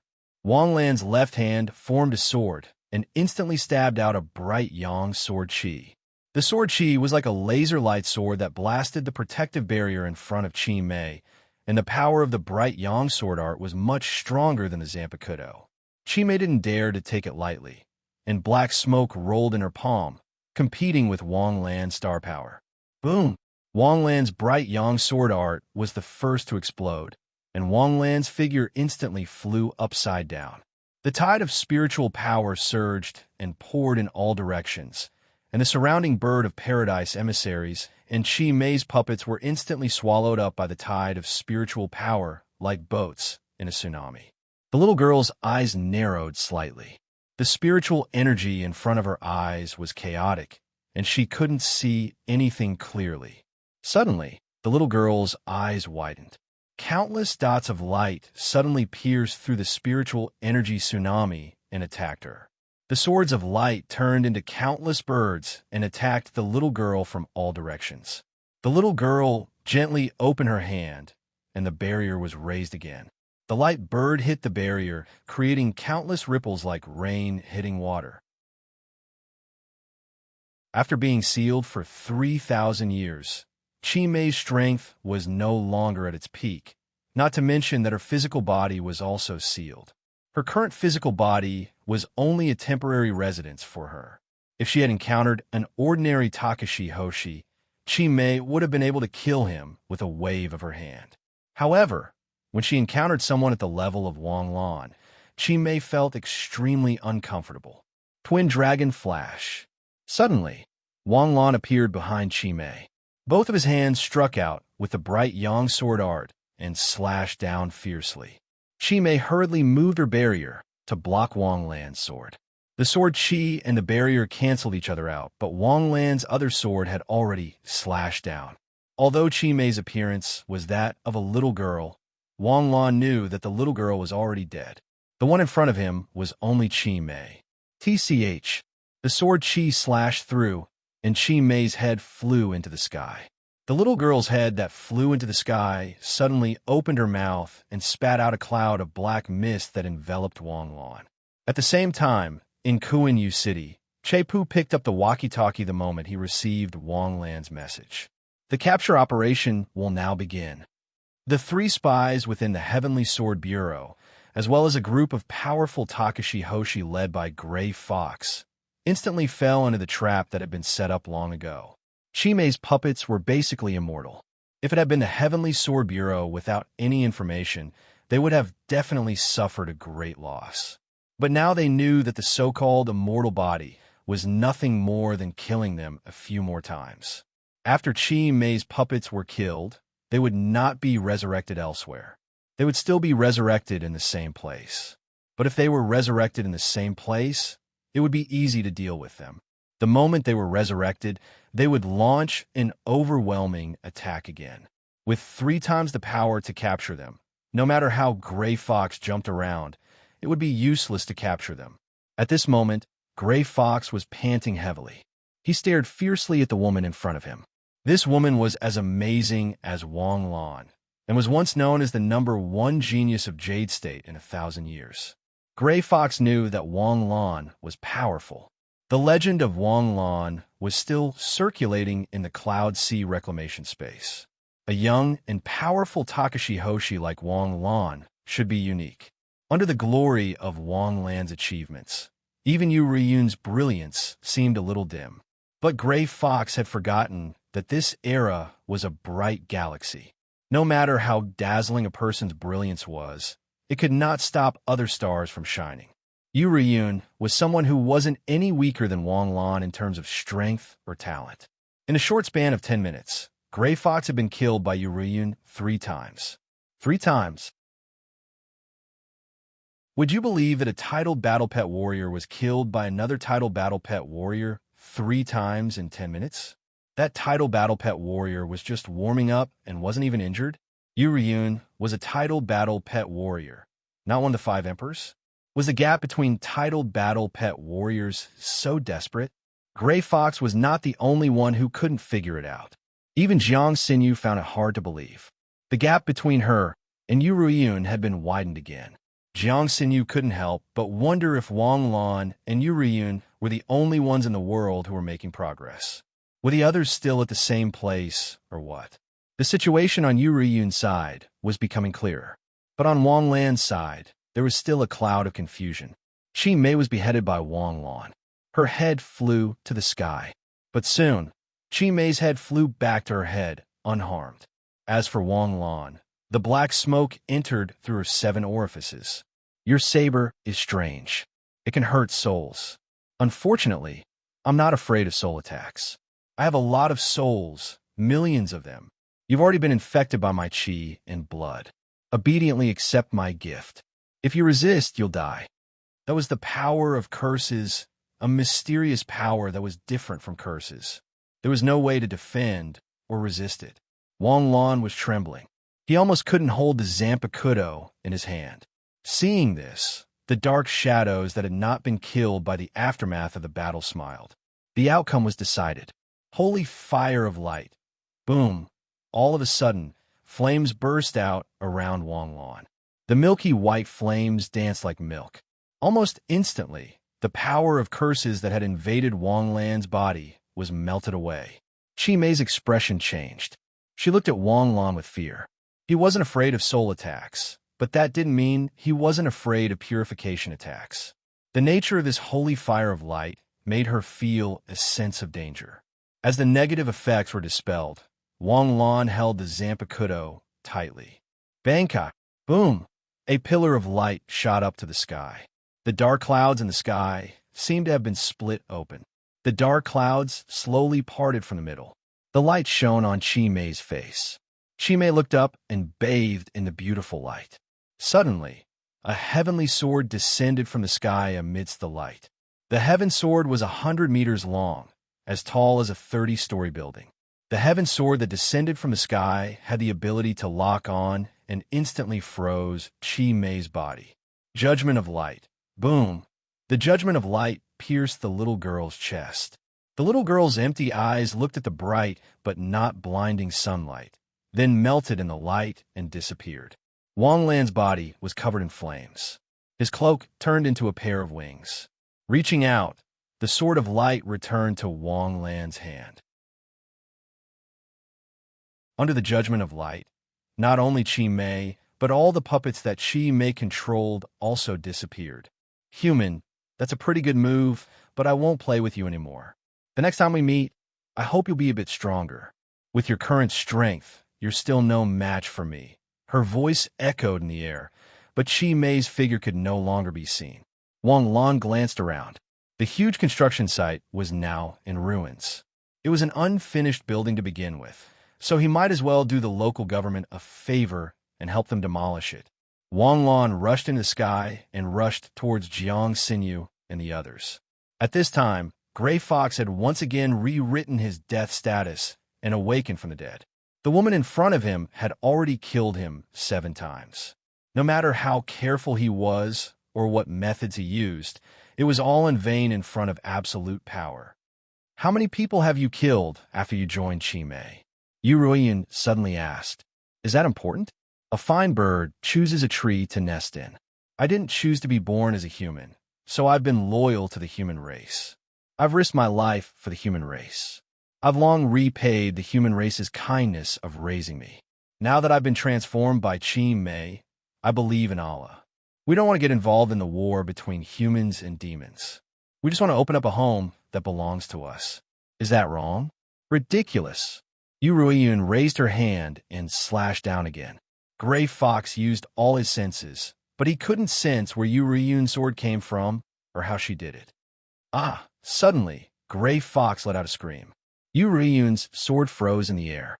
Gray Fox's body was surrounded by billowing smoke, and his body seemed to have turned into smoke and drifted away. Allah! Why? Allah! Like Gray Fox, almost all of his subordinates who were trapped by the heavenly sword array were turned into smoke and ashes. In the blink of an eye, the immortal body died without leaving even a trace. Wang Lan floated down from the sky and came to Yu Ruiyun and Jiang Xinyu's side. Is everyone done? They turned into smoke and drifted away. It looks like they've been annihilated, but it's also possible that they took the opportunity to escape. If there was a way to escape using this method, they would have done it long ago. Wang Lan, who had received the system's notification, was very sure that Gray Fox and the others were done. Shadow, are you still alive? Wang Lan suddenly raised his head and shouted. Yes, yes. Wang Lan had just finished speaking when a shadow appeared in the shadows of the ruins. Let's go back to the bureau. In the Heavenly Sword Bureau's secret meeting room, only Wang Lan, Che Pu, and the shadow were present. The shadow had cut off all means of retreat and put himself in a dangerous situation, but his harvest was also great. He had finally gotten some important information. So you're saying that Heaven's Bird doesn't know the whereabouts of the White Lotus sect, and only used this Red Lotus assassin as a bargaining chip to negotiate with Chi Mei? Yes. White Tower City is so big. Where are we going to find the White Lotus sect? Yu Ruiyun frowned and asked. That depends. If it's the Red Lotus assassin, what method did he use to find the White Lotus sect? Wang Lan indifferently said while tapping on the table.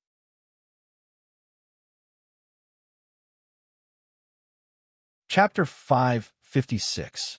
The Red Lotus assassins only know that the White Lotus sect's sect master is in Baita City. Since finding a needle in a haystack is not possible, we can only lure the snake out of its hole. Yu Ruiyun played with her hair and said, we should create a case to lure the White Lotus sect's sect master to make a move. We should immediately gather information on the Red Lotus assassins, especially their modus operandi. Ever since the battle with Chi Mei, Yunhai seemed to have calmed down. There were no incidents of Takashi Hoshi going missing, and there were no other disturbances. However, in just 10 days, there was another major case that not only alarmed the Heavenly Sword Bureau, but also made the people of Yunhai dumbfounded. At 5:00 in the evening, Yunhai Province's Baita City's post office had just finished checking the deposits and was preparing to transport them to Yunhai's headquarters. However, a mysterious person wearing red clothes suddenly appeared and robbed the transport vehicle. The 6 security personnel in charge of the transport died on the spot and were robbed of 15 million. Currently, the superintendent and the Heavenly Sword Bureau are trying their best to catch the fugitive. We hope that the public will pay attention to their safety and try not to go out at night. If there are any clues, please call the Special Task Force. On the television, the Experience program host was blabbering on and on about the news. The father and daughter who were eating suddenly stopped. The red figure in the video, the red steam that seemed to condense around his body like blood, and the extremely sharp knife technique that flashed past, as well as the iconic marks left behind at the scene, made the expressions of the father and daughter become a little strange. Daddy, the middle-aged man said in a low voice. He buried his head in his food, but his thoughts had already drifted to an unknown place. This was only the beginning. The red figure had committed another crime. The first time he robbed the transport vehicle, it might have been for money. However, the second time, it was purely for destruction. Breaking into a supermarket, killing several people in a frenzy, and then setting the supermarket on fire? Moreover, this supermarket was not very famous. Most of the people did not even know about it. Even the people who lived nearby did not know if there was such a supermarket. In the next few days, the red figure who kept committing crimes became the topic of discussion among the people. Baita City's third high school was a 3-star high school. It was located in an ordinary high school in Baita City. Teacher Zhang, I heard that you live near White Lightning Town. A middle-aged female teacher came to Teacher Zhang's desk and asked softly. This female teacher was not very beautiful, but she was at least 70 to 80 points. However, the female teacher exuded a mature aura. Her figure was graceful, and her red dress perfectly outlined her impressive figure. The female teacher had been divorced for 5 years. Anyone who wasn't blind could tell that she was interested in Zhang Laoshi. But all these years, Zhang Laoshi had been like a block of wood, turning a blind eye to the female teacher's repeated hints. Okay, Teacher Zhang replied in a low voice. The pen in his hand was quickly marking the student's homework. Yesterday, the Red Lotus assassin committed another crime in White Lightning Town. Do you know what happened? I'm not sure. I just heard the sirens in the middle of the night. It's best if you don't care about that Red Lotus killer. When you get home, stay at home and don't go out. This Red Lotus assassin might be a lunatic. It's even scarier at home. I'm the only one at home. The female teacher tried her best to hint.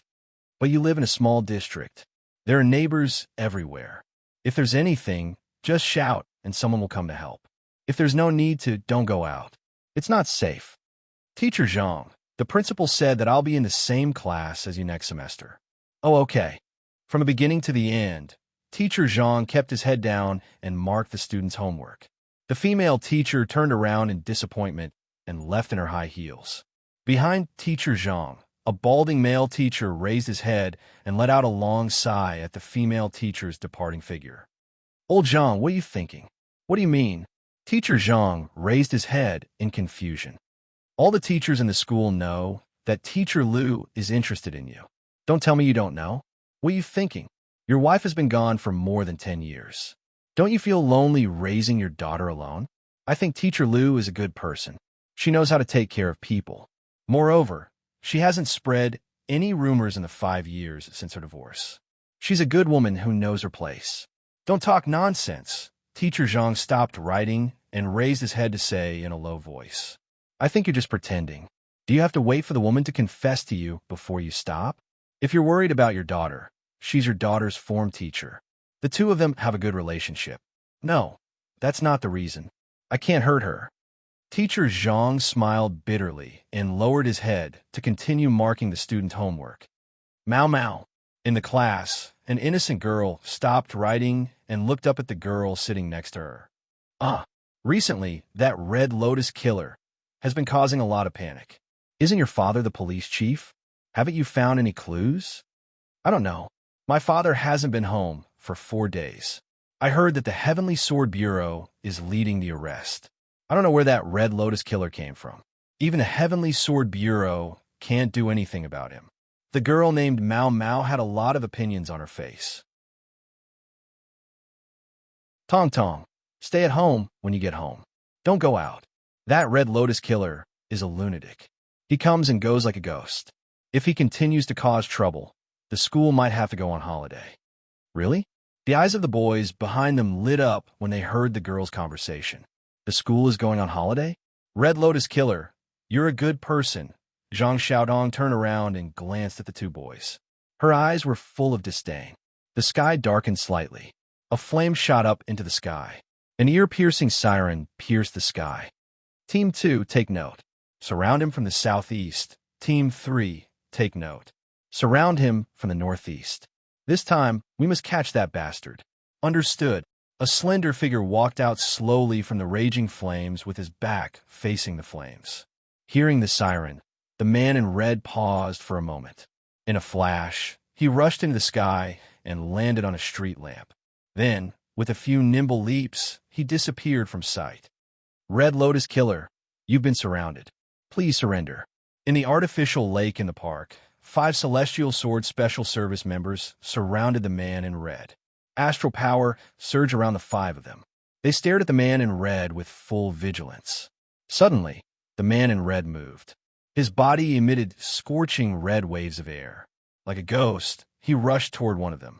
With one punch, he sent one of the Celestial Sword Bureau members flying. Go! The man's figure was like a shadow under the moonlight. In just a few seconds, the 5 Celestial Sword Bureau members were all taken down by the man in red. The man in red walked slowly to the shore. He looked back at the 5 unconscious Celestial Sword Special Service members behind him and smiled coldly. His figure rose and fell. In the blink of an eye, he disappeared into the dense forest. The man in red walked further and further away. Soon, he arrived at a deserted place. The city lights in the distance and the dense forest seemed to be in 2 different worlds. The man in red suddenly stopped. "Come out." The voice was hoarse and magnetic. It was hard to tell whether it was a man or a woman. The grass behind him rustled, and a girl in a school uniform slowly walked out of the grass. "Little girl, why are you following me? Don't you know that you'll die if you follow me?" Boom! Suddenly, the girl's forehead lit up with a brilliant white light. In the white light, the mark of a blooming white lotus appeared on her forehead. The star power around her solidified. It was exactly the same as when Wang Lan activated his phoenix form and Yu Riyun activated her dragon emperor form. The solidified star power instantly condensed into a lotus platform. The lotus platform bloomed with 16 leaves. Each leaf was a sharp sword chi. In an instant, the sword chi of the lotus platform shot out and arrived in front of the man in red. The man in red used Takashi Hoshi to defend himself. But the power of these lotus platforms was beyond his imagination. Each sword chi was no less than a Star Sea Realm Takashi Hoshi's all-out attack. Each attack pushed the man in red back. Boom, boom, boom. The surrounding trees were sent flying. The debris formed a thick fog. The man in red had just withstood the attack when a figure broke through the darkness and attacked. The girl was wrapped in white light. It was as if she had turned into a dancing elf in the night. Her speed was faster than the man in red could imagine. But although the girl was strong, the man in red was still a bit stronger. No matter what the girl's attack was, the man in red could easily block it. As the battle progressed, the man in red gradually grasped the girl's battle rhythm. In the instant the girl's fist came, he grabbed the girl's pure white wrist. "How old are you this year?" A gentle female voice sounded. The girl's eyes instantly widened. Urian slowly took off her headgear, revealing her exquisite and beautiful face. Looking at Urian, the girl's face instantly paled, then quickly turned ashen. Breaking free from Urian's hand, the girl flashed away. But just as she took a step, she had no choice but to stop. A man and a woman appeared on her left and right, and behind them was the woman whose strength was far above hers. The girl knew she couldn't escape no matter what. "Don't be afraid. We're from the Heavenly Sword Bureau. The Red Lotus assassins in the past few days were also fake. Your goal was to bait me?" The girl asked with grief and indignation. "Now, can you tell me how old you are?" Yu Ruoyun asked again. Compared to confirming whether this girl was the White Lotus sect master, she was more interested in knowing her age. She looked to be only 16 or 17 years old, yet she was already a galaxy-stage Takashi Hoshi with a terrifying late-stage Astral Sea Realm battle prowess. Was she still human? 17. The girl hesitated for a moment before finally answering. A 17-year-old mid-stage galaxy-stage cultivator, a 17-year-old late-stage Astral Sea Realm cultivator. The Jade State actually has a peerless genius that far surpasses us, yet the country doesn't know anything about it. There's a big problem with the Ministry of Education. Wang Lan was also shocked. He didn't know anything about such a monstrous existence. It's not the Ministry of Education's fault. My information isn't in the Takashi Hoshi's database. The girl knew that there was no hope of escaping, and the other party was the Heavenly Sword Bureau, so she didn't resist. Since the Heavenly Sword Bureau had already found her, it wouldn't take long for them to find her father. My information shows that I'm just an ordinary person with no Takashi Hoshi talent. How did you do it? The country won't allow any Takashi Hoshi to be buried. I have a cultivation technique that can hide the fluctuations of astral power. If you just rely on the equipment, I'm just an ordinary person. Officers, why are you spending so much effort to find me? You're the White Lotus sect master? Not yet. Walala. While they were talking, more than 10 Celestial Sword Special Service members surrounded her. Seeing this, the girl's expression changed slightly. With this kind of treatment, Zhang Xiaodong thought that she was a vicious criminal.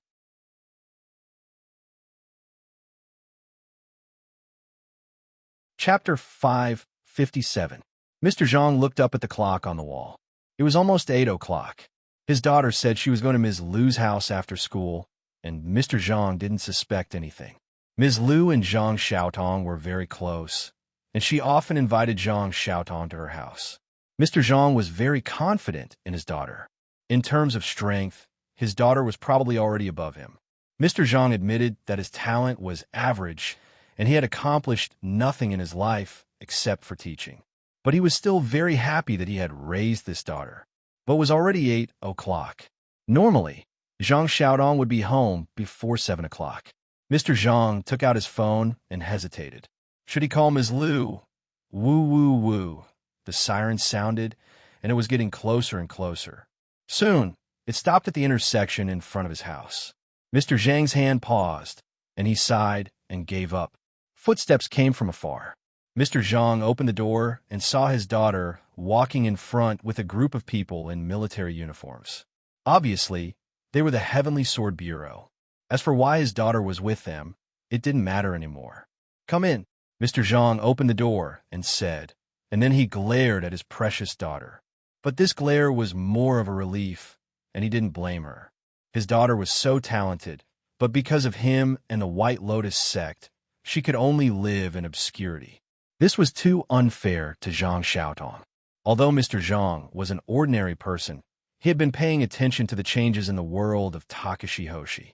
A few days ago, the record of being the youngest Starseed Realm expert was broken one after another.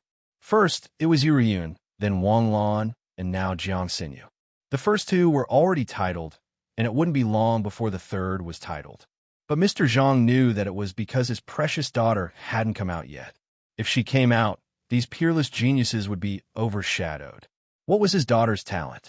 She could absorb astral power on her own. What kind of insane talent was this? It had probably never happened before. Others needed countless resources and hard training to increase their astral power and level of Takashi Hoshi. But Zhang Xiaodong didn't need it at all. Her body was a perpetual motion machine that could grow stronger as she grew. Other experts had to walk step by step to reach their current level, but Zhang Xiaodong was a natural-born expert. Now that the Heavenly Sword Bureau had come looking for him, the White Lotus School's identity must have been exposed. From today onwards, the White Lotus sect would cease to exist. His daughter would also be able to walk onto the stage as a peerless genius. Sect Master Zhang, nice to meet you. Wang Lan went straight to the point after entering the door. This little brother is... I'm an investigator from the Ministry of National Defense. I'm here to consult Mr. Zhang. It seems that the Red Lotus assassins these past few days were just a diversion, right? Like I said, with Senior Marshal Brother's character, how could he cause trouble every day? Yet it's all just small fights. Sect Master Zhang has hidden himself too well. If we don't do this, we won't be able to find Mr. Zhang's whereabouts.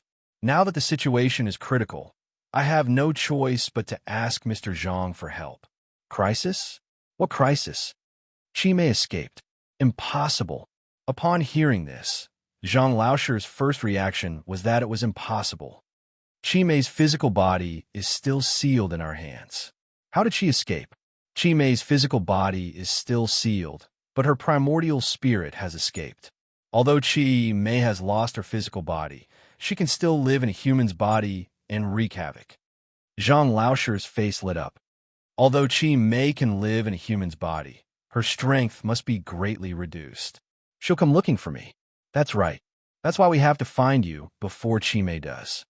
But even if you get Qi Mei's physical body, it'll be useless. After thinking for a long time, Zhang Laosher shook his head. Obtaining Qi Mei's physical body can only guarantee that Qi Mei won't be able to obtain her own body. Even if Qi Mei lives in a human's body, her strength is still not to be underestimated. 3,000 years ago, it wasn't Qi Mei herself who turned the orthodox martial arts world into a motley crew, but Qi Mei's puppet. In a short 10 years, Qi Mei practically unified the south of the Yangtze River. Aside from the Jiangnan region in the east, Qi Mei's forces are everywhere in the Huguang region. Back then, The ancestors of the White Lotus School joined forces with Buddha Sakya and gradually turned from defense to offense. We attacked Chi Mei's lair in one fell swoop, thinking that we'd be able to wipe out the longevity sect in one fell swoop. But who would have thought that Chi Mei, who'd fought us so many times, was only living in a human's body and hadn't shown her true strength at all? Buddha Sakya and the founder of the White Lotus School weren't people the current Takashi Hoshi could compare to, nor were they people the current Takashi Hoshi could understand. Even when they joined forces, they were only able to fight Chi Mei to a draw. But when Chi Mei revealed her true body, Buddha Sakya and the founder couldn't even take a single blow from her.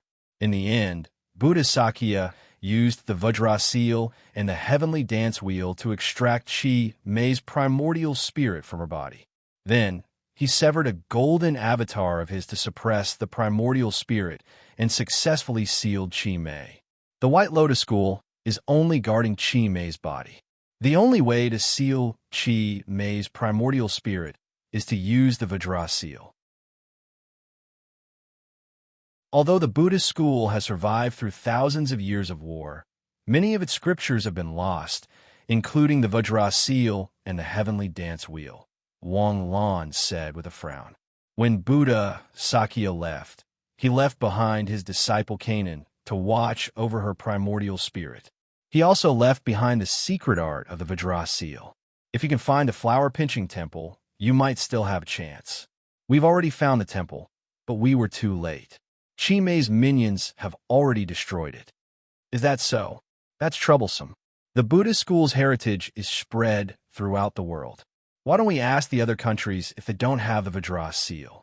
Even if they don't have the Vajra seal, it'll be fine. The only way to deal with Chi Mei is to use the Vajra seal. We'll consider that, Wang Lan nodded. Right now, the most important thing is to find Chi Mei's body and keep it under strict surveillance. Chi Mei's primordial spirit is already so powerful. We can't let her get her body. It's already so late. Why don't we go tomorrow? All right, but I'll have to trouble you and your daughter to come with us. Before we find Chi Mei's body, we have to guarantee your safety. You'll live in the Heavenly Sword Bureau, right? Zhang Laoshi thought for a moment, then finally nodded. Now that they had found the successor of the White Lotus School, he could finally put down the stone in his heart. The two sat in the car and chatted. Wang Lan turned to look at Zhang Xiaodong, who was sitting in the back seat. A young girl in the prime of her life who possesses earth-shattering strength and talent that surpasses all others.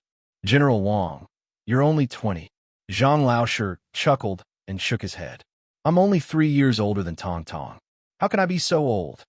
Maybe it's because we've been through too much. To be honest, Roy Yun and I have been under a lot of pressure these past few years. All the experts of the older generation that I've met have said that we're the future pillars of the Jade State. Be it the 5 emperors or the titled warriors, they all said the same thing. Many times, when we were at the brink of death, they would arrange for us to be at the back. They told us that they're old and that they can die, but we can't. If we die, the Jade State's future will be blank. They said so much that I actually believe them.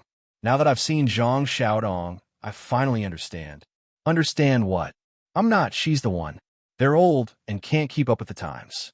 They think that without me, the Jade State's future is over. But in fact, the Jade State's future is getting better and better. Xiaodong is much stronger than I was back then. And this is under the premise that she hasn't gone through any difficult trials. She hasn't been polished yet, but she's already the best divine weapon in the world. Once she's polished, I'm afraid that only the king of Jiangshan will be able to keep up with her. With the king of Jiangshan and Zhang Xiaotong, the Jade State will have no worries for the next 100 years. General Wang, you're overpraising me, but you're overpraising me. Even if she has the inheritance of the White Lotus sect's ancient cultivation civilization, hiding as an ordinary person, never fighting, and only training, she's much stronger than me. Actually, the inheritance of the White Lotus sect has already been broken. Teacher Zhang sighed and said, aside from keeping the secret of the White Lotus sect, the Takashi Hoshi techniques that we've inherited are similar to those passed down in the outside world. If the White Lotus sect had really inherited the ancient cultivation method, the White Lotus sect would have handed it over and scattered it. 2,000 years ago, the demons invaded on a large scale, and behind them were 8 million people in the Cloud Sea. In order to buy time for the people to evacuate, the Righteous Willeen Alliance fought to the death. In the end, the 28 Righteous Willeen Alliance were broken through, and all 28 cultivation sects were destroyed. Except for a few who left behind a seed, most of them died. After 2,000 years, the White Lotus sect only has this name left. The ancestors' will to fight is admirable, but without the ancient inheritance, how did Zhang Xiaodong advance without a soul pearl? This is her innate ability. When she awakened the Takashi Hoshi innate ability at the age of 6, her body could absorb and convert the star power between heaven and earth. Sometimes, if she absorbed too much, her body would become abnormal. In the first few years, I was always on tenterhooks, afraid that one day she would be transformed into a strange appearance by the star power between heaven and earth.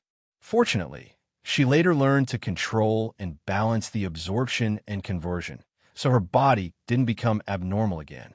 When she was 10 years old, she broke through the star-blazing realm, the nebula realm at 12, and the galaxy realm at 16. Wang Lan never expected such an answer. Although most Takashi Hoshi didn't have innate abilities, there were many people who had awakened them. The types of innate abilities were also very strange. In any case, there was nothing you couldn't think of that they couldn't do. For example, the shadow was not as good as Song Jia's incorporeal form and Wang Lan's physical healing ability. Therefore, it was not unacceptable for someone to awaken an innate ability that could absorb and convert the star power between heaven and earth. He was afraid that if this innate ability was released, some people would have a mental breakdown. You cultivated painstakingly, not daring to relax at all. Time was constantly passing, and you needed to rush to the finish line within the time limit to welcome the next starting point. However, Zhang Xiaodong was lying on the bed, being sent directly to the finish line. Even if she was sleeping, she was constantly becoming stronger. It was really inhuman. It's not an exaggeration to say that such an innate ability is unprecedented.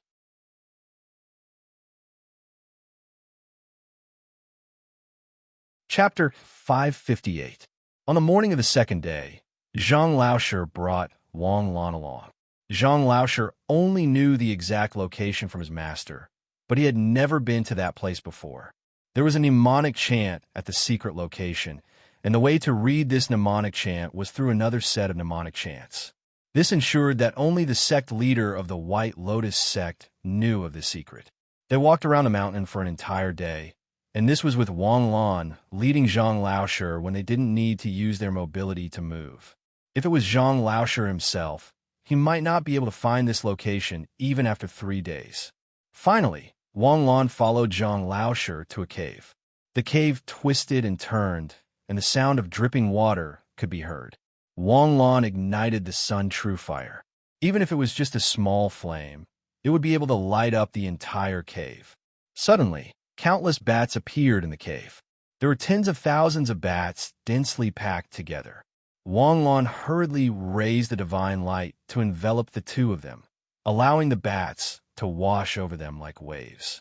After all the bats had left the cave, the two of them continued to walk deeper into the cave.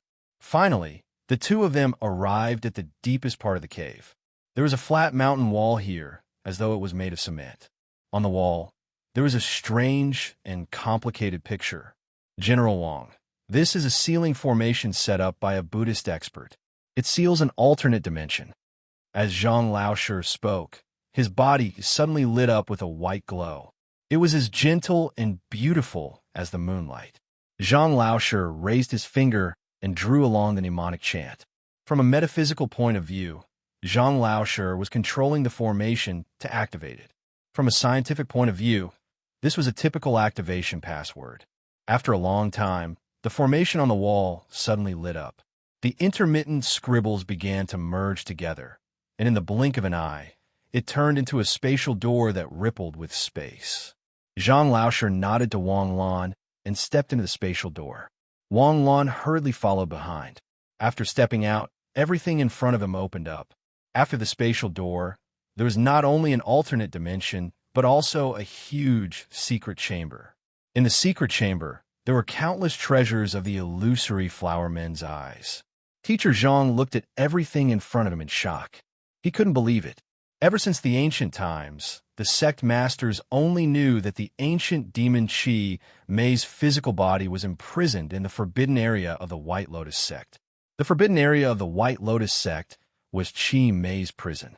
However, no one had told him that there were countless treasures in the forbidden area. But on second thought, it made sense.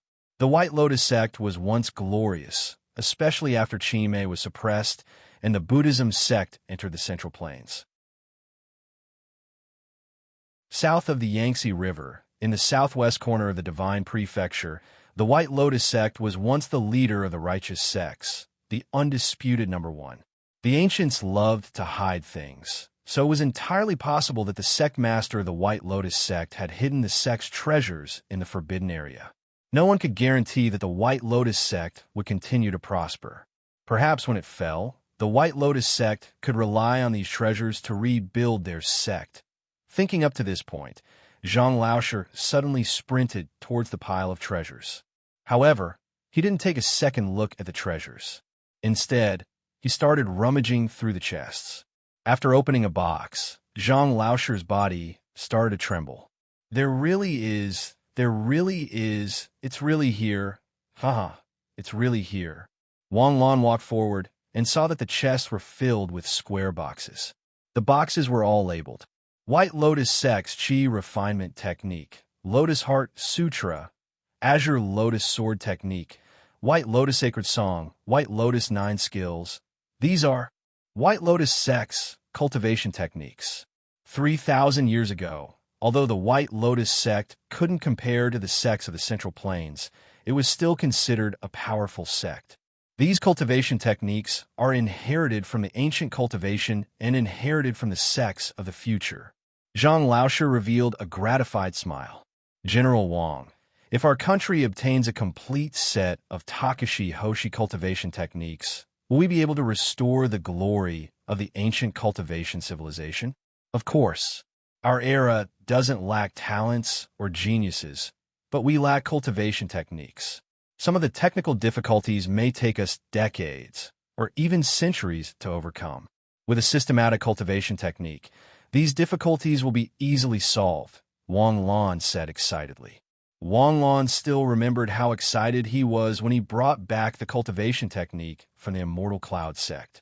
However, it was a pity that the Immortal Cloud sect had only kept the high-level cultivation technique. The path of cultivation was like building a skyscraper. Only high-level cultivation techniques, without a foundation, were like trees without roots. Only those who had reached the realm of the 5 emperors could cultivate them. Moreover, due to the lack of understanding, the speed was extremely slow. In the Haoyang Sword Pavilion, Wang Lan had only obtained Lu Changfeng's Haoyang sword art. It was essentially the same as the cultivation technique obtained from the Immortal Cloud sect. If the White Lotus sect preserved the complete cultivation technique, it would be a major revolution for the human race. That's good. General Wang, I plan to donate all the cultivation techniques of the White Lotus sect to the country. My only request is that my daughter can inherit the White Lotus sect. There's nothing wrong with that. I sincerely thank you on behalf of the country, Wang Lan said. He opened his portable space and kept the box in front of him. Zhang Xiaodong will receive the highest standard of teaching from the Jade State. As long as it's an expert from the Jade State, they will teach Zhang Xiaodong their skills without reservation and guide her in her learning. Thank you. The two of them walked in again.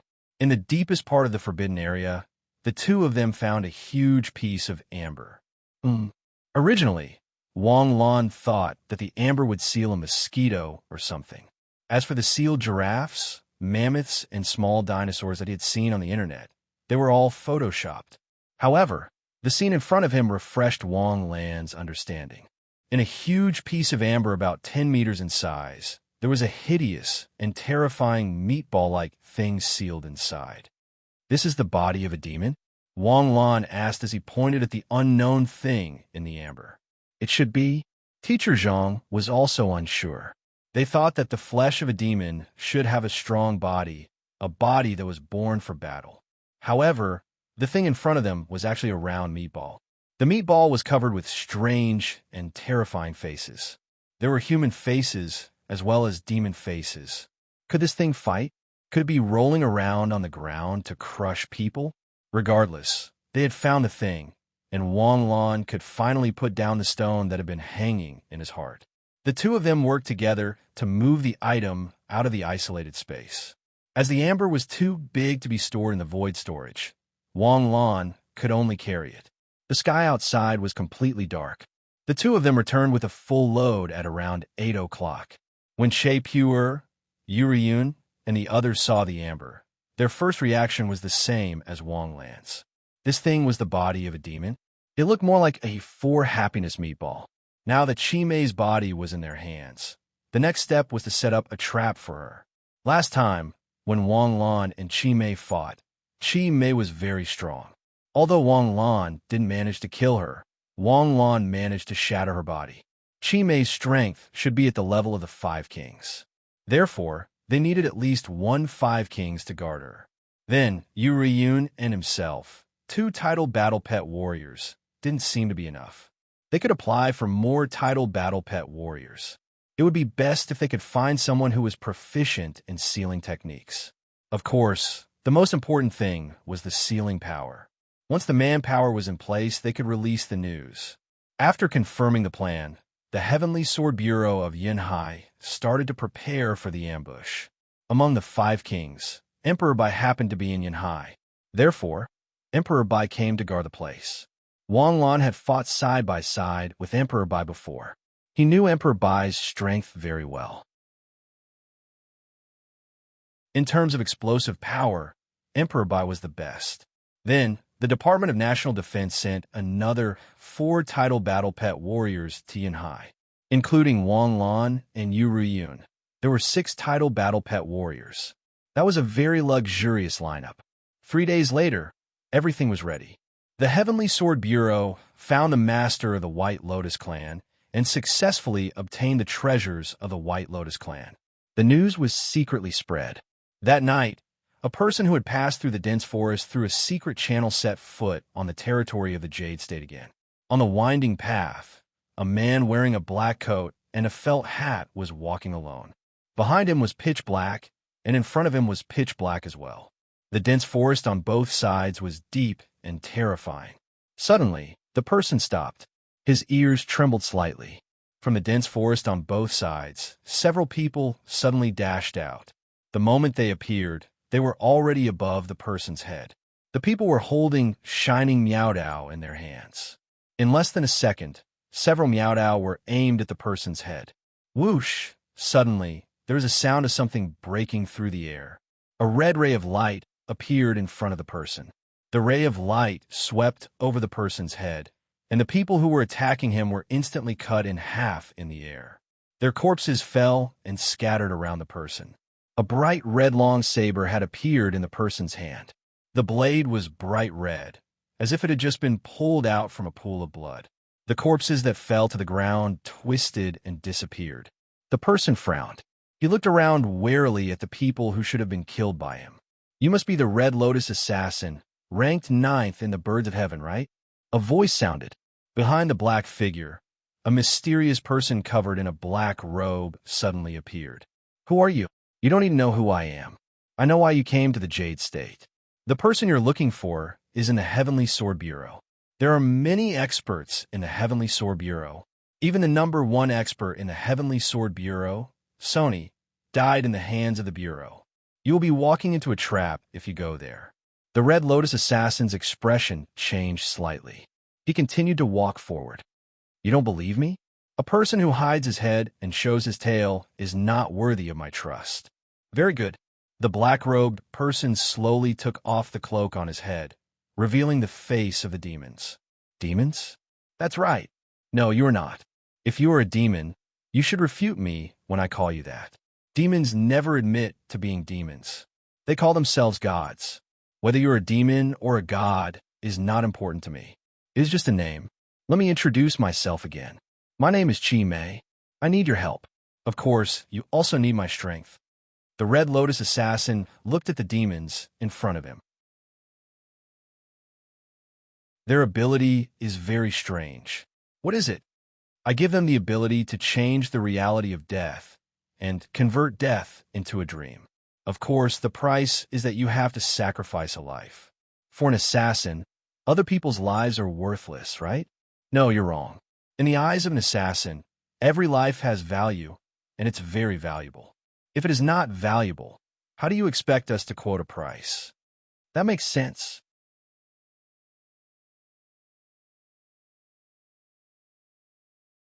Chapter 559.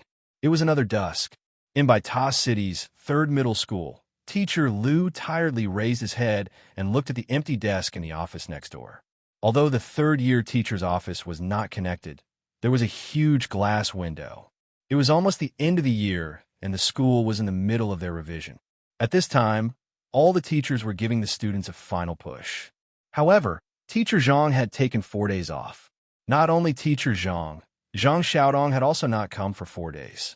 This made Teacher Liu worried. Suddenly, the cup on the table shook slightly.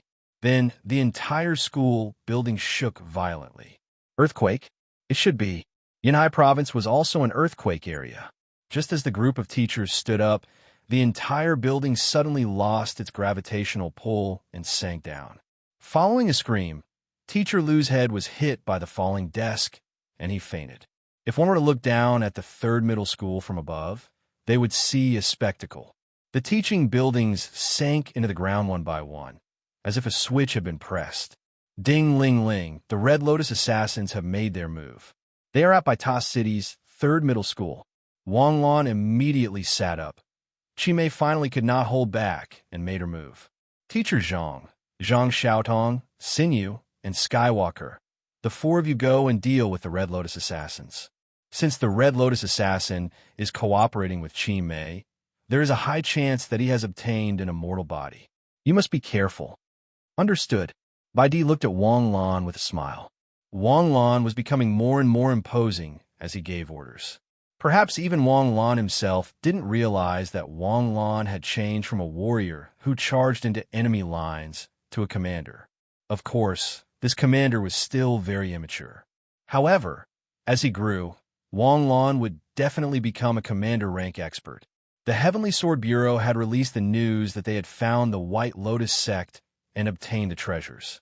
However, the Red Lotus assassins were still destroying Teacher Zhang's school.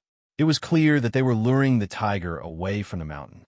No matter what method they used, as long as they did not move from Chi Mei's body, Chi Mei's schemes would be useless. Zhang Laoshi and the others rushed to the school. When they saw the school buildings buried underground, their eyes almost popped out of their sockets. Wang Wuyu. Oh, isn't this the junior brother I've been thinking about day and night? Why aren't you hiding from me today?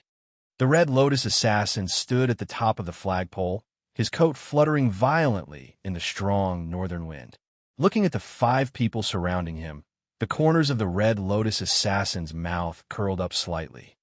So you've hired help, but are you the only one who knows how to hire help? Let's see who has more helpers. As soon as the Red Lotus assassin raised his hand, a few dozen figures suddenly appeared around the school. Every one of them was like a ghost hidden in the darkness. At the same time, Wang Lan, Bai Di, and Yu Ryun stood on the rooftop of the Heavenly Sword Bureau and looked in the direction of the school. We can be sure that Chi Mei is trying to lure us away, but we don't know if she is trying to lure us away or not. If Chi Mei really does appear there, we will be in danger, White King said worriedly. Don't worry, Xinu has the empty wood. Boom! At this moment, a white pillar of light shot up into the sky. It could be seen clearly even from 100 li away. The battle at the school was unexpectedly intense. Zhang Xiaodong and Zhang Laoshi simultaneously used White Lotus, and Jiang Xinyu also successfully used Virtuous like water. The Skywalker originally thought that the team would be led by a king, 1 gold, and 2 bronze, but he didn't expect the bronze to be so strong. Especially Zhang Xiaotong. Was this superstar advanced stage combat power for real? Was this a joke? Although the Red Lotus assassin was strong, he hadn't received the true teachings of the White Lotus sect, so he wasn't Zhang Laosher's match. Even if he had Qi Mei's undying body, he still had to face 5 experts who were stronger than Zhang Laosher. Even if the Red Lotus assassin had an undying body, he still wouldn't be able to kill them. Qi Mei, if you don't make a move, I'm going to die. The Red Lotus assassin was punched in the chest by Zhang Xiaotong. His body fell from the sky like a meteor and smashed into the ground. I thought you would be useful with your fame, but you can't even withstand a single blow. A mocking voice sounded. A black smoke condensed beside the Red Lotus assassin, and he let out a hoarse laugh. The black smoke dissipated, revealing a tall figure. Can you blame me? They are too strong, the Red Lotus assassin shouted, unconvinced. He was a Star Sea Realm expert, okay? After obtaining an undying body, he became even stronger. It wasn't that he didn't do enough, but that the other party was too strong. Qi Mei has appeared. Wang Lan's expression suddenly changed. All right, let's go. Bai Di and Yu Ruiyun came to Wang Lan's side. Wang Lan grabbed the two of them and disappeared in a flash. Let's cut the crap. Watch how this sovereign kills. As soon as she finished speaking, Qi Mei's figure appeared beside Jiang Xinyu. A sharp blade appeared in her hand, and she immediately chopped off Jiang Xinyu's head. What kind of strength was Qi Mei? Even Wang Lan couldn't hurt her, even if he used all his skills. Qi Mei's strength was slightly above the 5 emperors. If it had been Yu Ruiyun, she would have been able to withstand this slash. However, the one facing this slash was Jiang Xinyu. At this level, Jiang Xinyu simply had no time to dodge. Bright Yang sword art. Suddenly, Jiang Xinyu raised her head. A sword chi shot out from between Jiang Xinyu's eyebrows. The sword chi was like a rainbow, and it instantly clashed with the attack. Boom! The sword chi shattered, and Qi Mei's attack exploded along with the sword chi. However, Qi Mei's killer move was far from over. The moment the sharp blade shattered, the sharp blade in Qi Mei's left hand stabbed towards Jiang Xinyu's lower abdomen. Jiang Xinyu could block the blade on her head, but there was no way she could block a stab to her lower abdomen. In an instant, the space in front of Jiang Xinyu twisted, and Wang Lan's figure suddenly appeared. The moment he appeared, he put 2 fingers together, and a sword chi shot out. Wang Lan's fingertips slammed into Qi Mei's chest. Crack! Boom! The bone armor on Qi Mei's chest exploded, and the sword chi rushed in, piercing through her body. Boom! The ground collapsed, and a huge pit over 10 meters wide appeared in front of them. Qi Mei's body was twisted like mud in the pit. Suddenly, Qi Mei's body twisted, and she appeared in the pit, unharmed. Qi Mei's eyes swept over the 3 people standing at the edge of the pit. You're all here. Wang Lan, Yu Ruiyun, and an old man with a white beard. Qi Mei, that's Bai Di, one of the 5 emperors of the Jade State. He's the top expert in Jade State, the Red Lotus assassin said, trembling slightly. So they're all here? Then we can start the plan over there. As she spoke, Qi Mei's body suddenly turned into charcoal, and then a cloud of smoke rose. In the blink of an eye, she was annihilated and disappeared. Seeing this, the Red Lotus assassin, who had just been feeling smug, was dumbfounded. What are you doing? What the hell are you doing? Wang Lan immediately understood Qi Mei's plan. Unfortunately, Qi Mei didn't know that Wang Lan had the ability to teleport. Luring the tiger away from the mountain had no effect on Wang Lan. The moment Qi Mei turned into ashes, Qi Mei, who had transformed into a demon's warrior, rushed into the sky. In the sky, Qi Mei raised her hand, and the energy bomb in her hand instantly enlarged, turning into a powerful energy ball with a diameter of 10 meters in the blink of an eye. The energy ball landed and slammed into the Heavenly Sword Bureau. Boom! The earth trembled, and heaven and earth shook. After the white light dissipated, the Heavenly Sword Bureau was left with ruins that were 10 meters in diameter and 10 meters deep. People from the Heavenly Sword Bureau, listen up. Hand over my physical body, or else At the same time, there was a distortion on the rooftop, and Wang Lan and the other two appeared on the rooftop once again.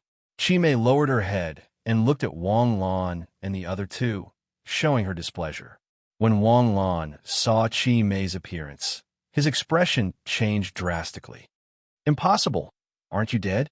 Emperor Bai asked, looking at Chi Mei above his head in fear.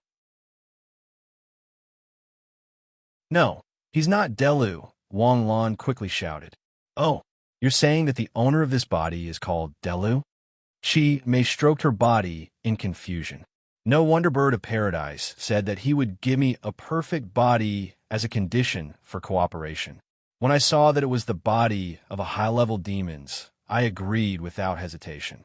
Looks like this body has given you a lot of trouble." Seeing Wang Lan and the others' gloomy reaction, Chi Mei smiled. "I'm very satisfied with this body. Although it can't be compared to my original body, it's much stronger than a human body. Since I can't lure you to the side, it doesn't matter. Anyway, you can't stop me." Whoosh! In an instant, White Emperor's body was wrapped in the nine heavens' divine lightning, and his body turned into a ray of light that shot into the sky. He punched Chi Mei's face. Chi Mei raised her hand to block, and the two disappeared in an instant. Chi Mei had obtained Delu's body, or rather, this body had been cloned by Bird of Paradise. However, Chi Mei's current strength was much weaker than Delu's. Just as Chi Mei said, a possessed body could not be compared to the original body, no matter how unreliable the dashiki ball sealed in the amber was. Wang Lan and Yu Ruiyun looked at each other, and their bodies emitted a strong light.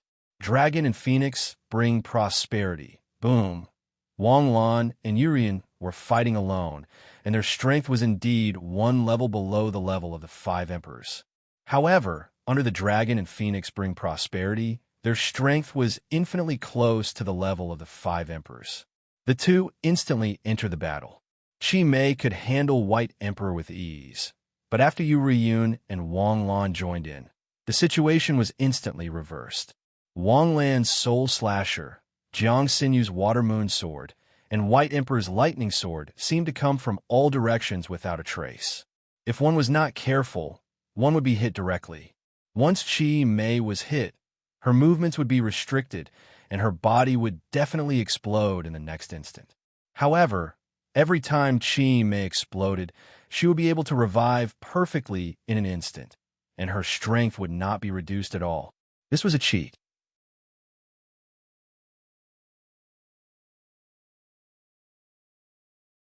Chapter 560. Thunderous roars could be heard everywhere. Che Pu and the other experts were hiding in the fortifications hundreds of meters underground. They stared nervously at the battle in the sky. The three titled battle pet warriors were getting more and more worried. One of them could no longer sit still. "No, I have to join the battle. No, our mission is to protect Chi Mei's body. Look at the situation now.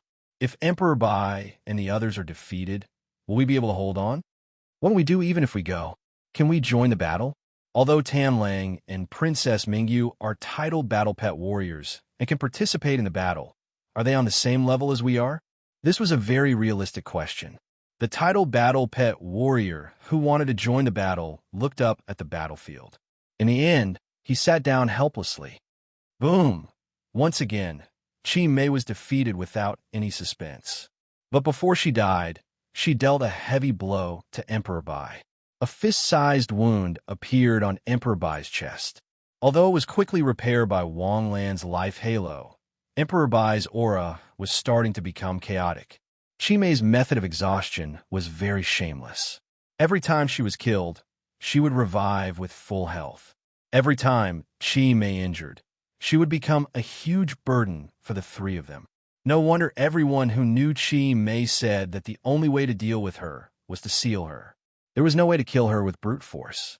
Even if Chi Mei just stood there and let you kill her, you would be exhausted to death.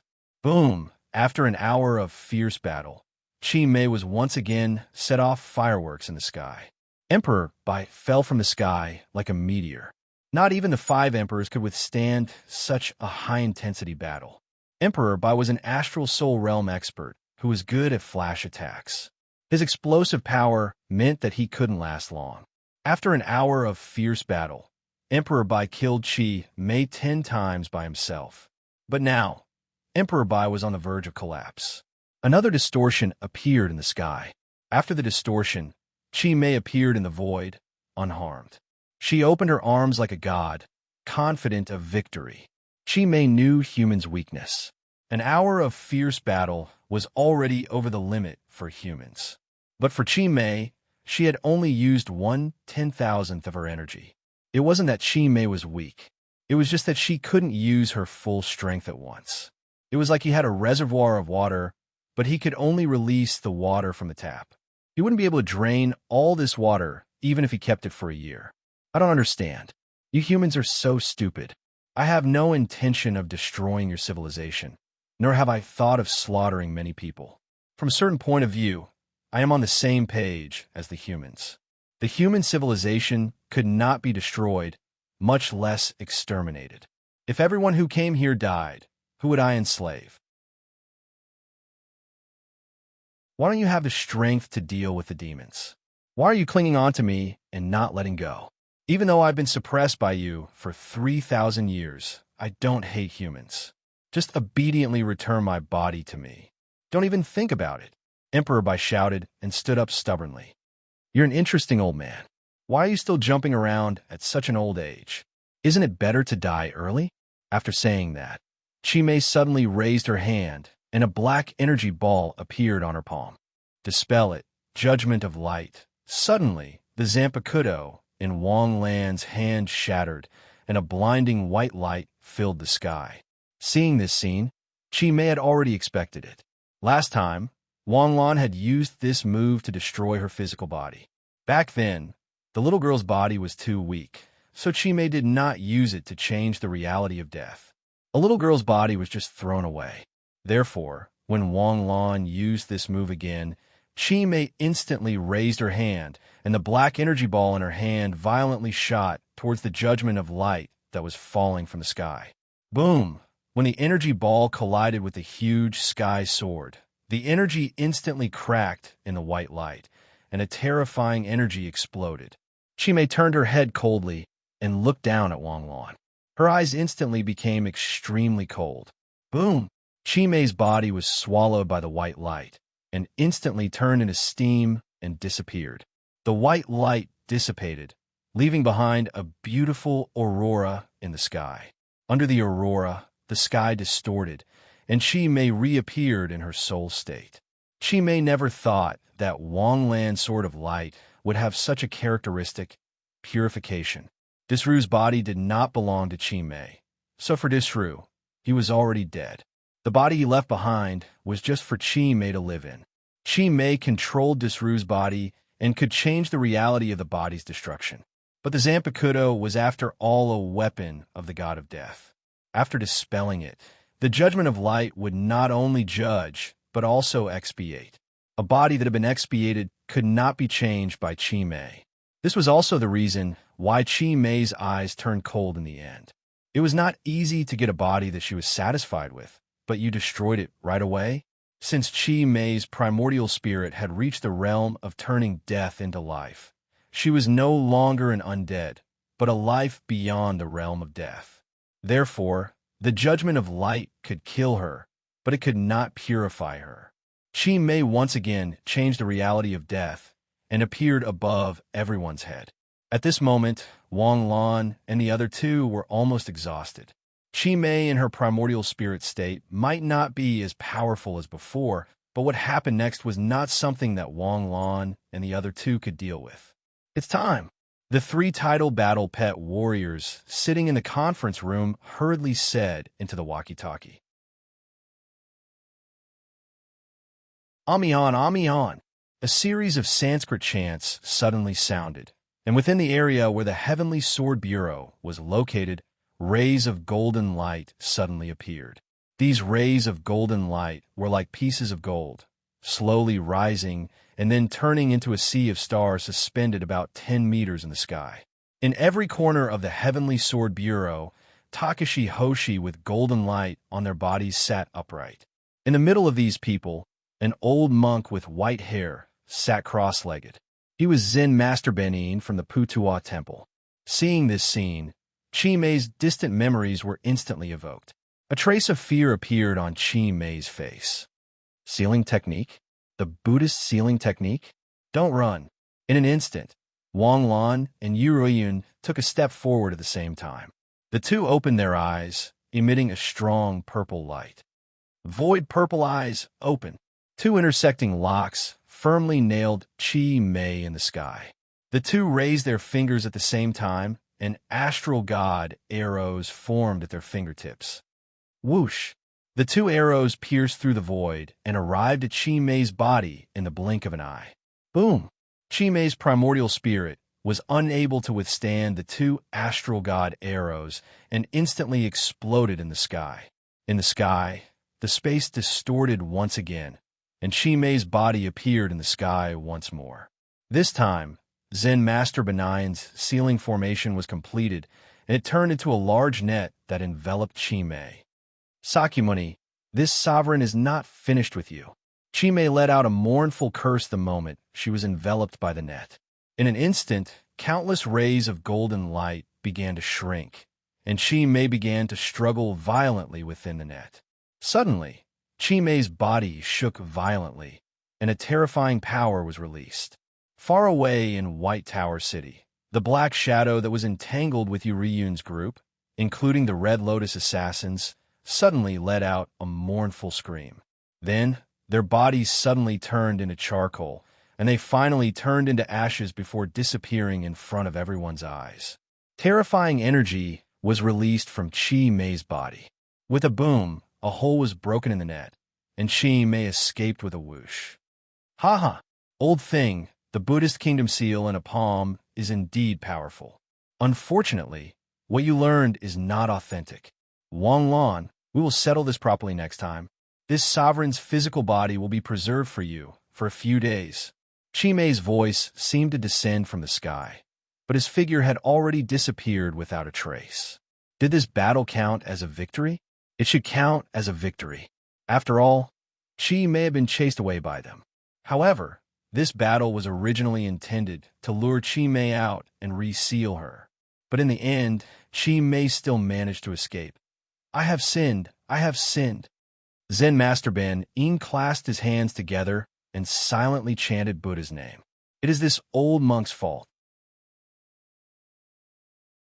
I have wasted such a good opportunity given by benefactors. Because of this old monk's poor cultivation, that evil demon escaped. About Buddha, Grandmaster, there is no need to take it to heart. We did not succeed this time, but we will have another chance. Benefactor, there is no next chance. This old monk has used up a lifetime of cultivation to cast this seal. Now, it is time for me to die. Benefactor, the only way to seal Chi Mei is to find the most powerful sealing technique of the Buddhist sect, the Vajra seal. The heavy responsibility of sealing Chi Mei will be handed over to you. After saying this, Zen Master Ben silently chanted Buddhist scriptures, and his hands quickly moved the Buddhist beads. Suddenly, the string of Buddhist beads broke, and the Buddhist beads fell from Zen Master Ben Yin's hands. Zen Master Ben slowly lowered his head and passed away. Grandmaster, Bai Di hurriedly grabbed Zen Master Ben Yin's hand. Feeling that Zen Master Ben Yin's life had completely disappeared, he angrily punched the ground. Damn it! Wang Lan was also very frustrated. They had prepared well for this battle, and the main fighting force was not Wang Lan, Bai Di, but Zen Master Ben Yin's Buddhist kingdom in the palm. A seal that was cast by 108 Takashi Hoshi masters who were proficient in sealing techniques. Within this seal, even Emperor Bai was unable to resist at all as he was sealed. Earlier, Chi Mei had clearly been trapped by the sealing technique. Who would have thought that Chi Mei would be able to break the seal and escape? 3,000 years ago, Chi Mei had suffered a loss because of the sealing technique. Perhaps in the past 3,000 years, Chi Mei had done nothing but research on how to break the sealing technique. What did Chi Mei mean by that last sentence? His Buddhist kingdom in the palm was not authentic? Perhaps there was a flaw in the inheritance process, and that was why Chi Mei was able to escape so easily. Wang Lan was a little discouraged. This was the first time he had met such a difficult opponent. Could not kill, could only seal. Sealing techniques were not very popular in the first place. What were the strongest sealing techniques in the world? The gate to heaven from the nation of God? The Northern Europe's frost purgatory? Let's clean up. We'll think of something else. Royun sighed and said leisurely as he watched his brothers emerge from the depths of the earth one after another. After a few rounds of lovemaking, Wang Lan's last bit of energy was drained. Leaning against the bed, Jiang Xinyu snuggled in Wang Lan's arms, listening to Wang Lan's strong heartbeat. Jiang Xinyu knew that Wang Lan was very frustrated, but she did not have any good way to comfort Wang Lan.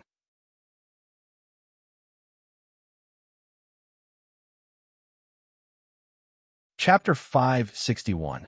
Wang Lan tightened his embrace around Jiang Xinyu. Although his body had entered the sage state, his brain was exceptionally active. Ever since his debut, when had he ever suffered such a loss and become so aggrieved? From the first time he encountered the black-robed man during the Takashi Hoshi tournament, scenes quickly flashed through Wang Lan's mind. He always had a feeling that he had overlooked something. Wang Lan, what do you think if we don't take out Chi Mei's body or hide it in a place where he absolutely can't find it? I feel that the White Lotus School's biggest mistake was to pass down the location of Chi Mei's body. Jiang Xinyu suddenly suggested. This method is indeed possible, but it's not foolproof. You have to know that the place where Chi Mei's primordial spirit was suppressed shouldn't have been passed down. The place where Chi Mei's primordial spirit was suppressed is in an open space in the Cloud Sea, and the flower-picking temple is in the depths of the Cloud Sea forest. At this point, Wang Lan suddenly stopped speaking. This was because he had suddenly discovered contradiction. Opening up a space wasn't something that had been around for a long time. Although there were open spaces in ancient times, the open spaces back then were completely different from the open spaces now. The open spaces now were formed in the Great Jade Dynasty, let alone 3,000 years ago. 3,000 years ago, there was no open space in the Cloud Sea area, so the demon-suppressing Buddha statue was dug out from the open space in the Cloud Sea was not valid. Moreover, from Yin Tong's memories, Wang Lan also saw the scene when they found the demon-suppressing Buddha statue. Just as he recalled, it was an ancient building complex, but it had been dilapidated. Combined with the scene when he obtained Chi Mei's body, there were many similarities between the two places. Where we come from, where we go, what? Jiang Xinyu raised her head, allowing the blanket to slide down from her body. She curiously stared at Wang Lan's empty eye sockets, her eyes filled with worry. Where we come from, where we go. This is the six-syllable mantra left behind by the abbot of the flower-picking temple before he died. I originally thought that this was his understanding of life and death before he passed away. Actually, we were all wrong. This is a hint to us. Where he came from, where he went. Was he talking about himself? No, abbot is referring to Pinching Flower Temple. Wasn't the Pinching Flower Temple destroyed? Jiang Xinyu asked curiously. Who said it was the Pinching Flower Temple that was destroyed? Or rather, who said that the temple that was destroyed by Fu was the real Pinching Flower Temple? Think about it. What was Jiang Nan's goal in establishing the flower-picking temple? Suppress Chi Mei's primordial spirit. But where is Chi Mei's primordial spirit? In the Cloud Sea space. The Pinching Flower Temple that Chi Mei destroyed wasn't the real Pinching Flower Temple. The real Pinching Flower Temple was the space that Pan Yangyan had entered with them. He still remembered some information from Pan Yang's memories. When they entered the ruins, they found many cultivation techniques. The Takashi Hoshi technique that Yin Tong cultivates is also an ancient technique. Although it's not very powerful, it's systematic. So, let's make a trip to Pinching Flower Temple to take a look. Perhaps there will be a real harvest. Thinking of this, Wang Lan couldn't lie down anymore. He lifted the blanket and got out of bed. I'll go with you? Okay. The two opened the door. Yu Ryun, who was next door, also opened her door. When she saw Jiang Xinyu, the two blushed slightly. It's late. Where are you going? I was just about to tell you that Xinyu and I are going to the Cloud Sea space. I'll leave the important task of protecting Chi Mei's body to you. But don't worry too much. Although Chi Mei successfully escaped this time, he definitely didn't have a good time. He probably won't dare to come back for a few days. You guys be careful too. The two left the hotel and soared into the sky. In less than an hour, they arrived at the entrance of the reclaimed space. The two checked the information and directly entered the reclaimed space. Through Pan Yang's memories, Wang Lan had obtained more accurate and comprehensive information. He didn't need to go through the command center directly. In Pan Yang's memories, although the alternate space had been destroyed by the captain, Chi Mei had spent half a year to successfully open the passage. So, the alternate space should still be in the same place. They quickly flew through the sky. The lost land in the south that had been devoured by the exotic beasts had been reclaimed. The Jade State had successfully repelled Disru in order to stop the invasion of the demon's army. It was rumored that the Jade State had obtained a lot of benefits from the United Nations. Although Shifeng didn't know how many benefits the Jade State had received, he was certain that the Jade State hadn't suffered a loss this time. In fact, they might have even made a small profit. Passing through one line of defense after another, Wang Lan was also guarded by the Wasteland Reclaimers. Fortunately, Wang Lan's face was considered a celebrity in the Yunhai Wasteland Reclaimers. Wherever she went, flowers and applause would follow. After 2 hours, Wang Lan finally arrived at the strange alternate space that Pan Yang had mentioned. Sure enough, a distorted spatial barrier appeared on both sides of the canyon. Wang Lan carefully probed it. Sure enough, it wasn't spatial turbulence. However, this space was a little unstable. If Wang Lan had arrived a few days later, the spatial passage might have collapsed on its own. Wang Lan went in with a whoosh. Jiang Xinyu quickly followed. This space was similar to an underground karst cave, but there were traces of man-made buildings. Wang Lan ignited a bit of true sun fire, illuminating the entire space. More than 20 corpses were scattered on the ground.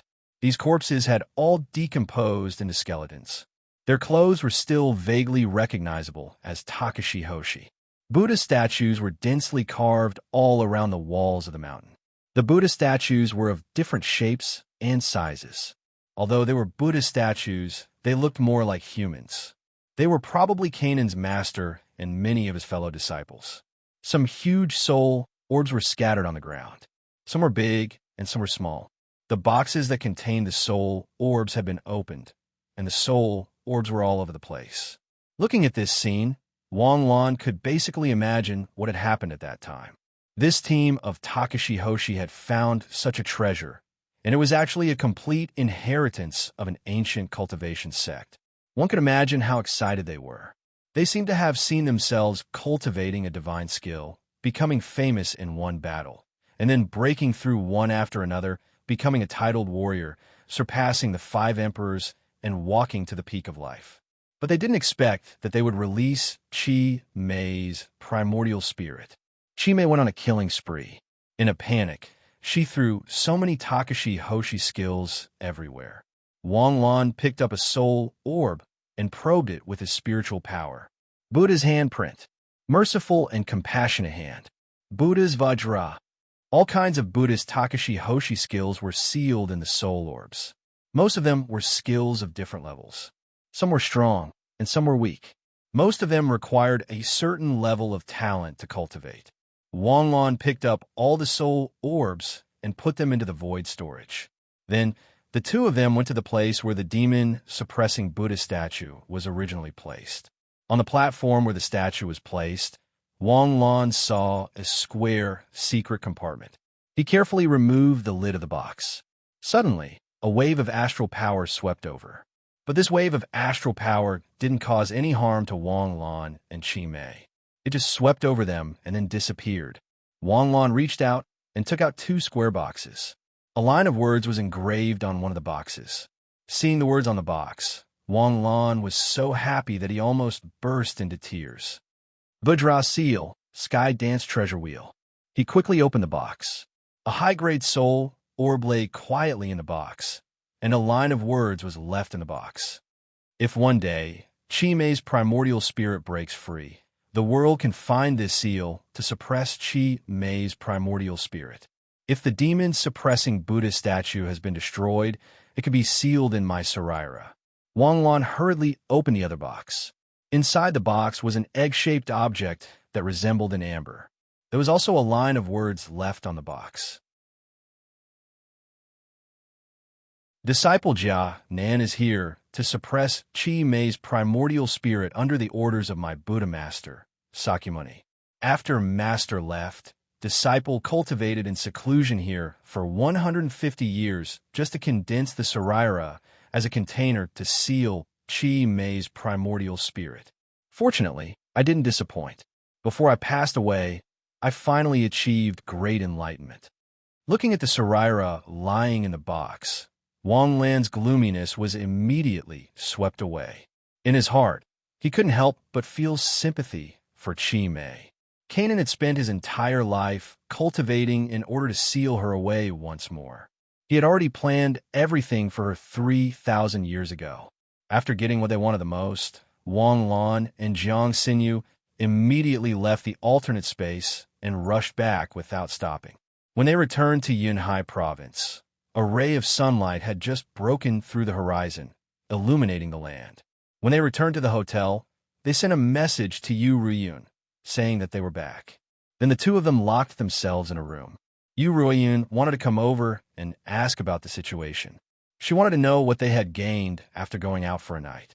But when she thought of the commotion last night, Yu Ruiyun pursed her lips and turned to return to the hotel.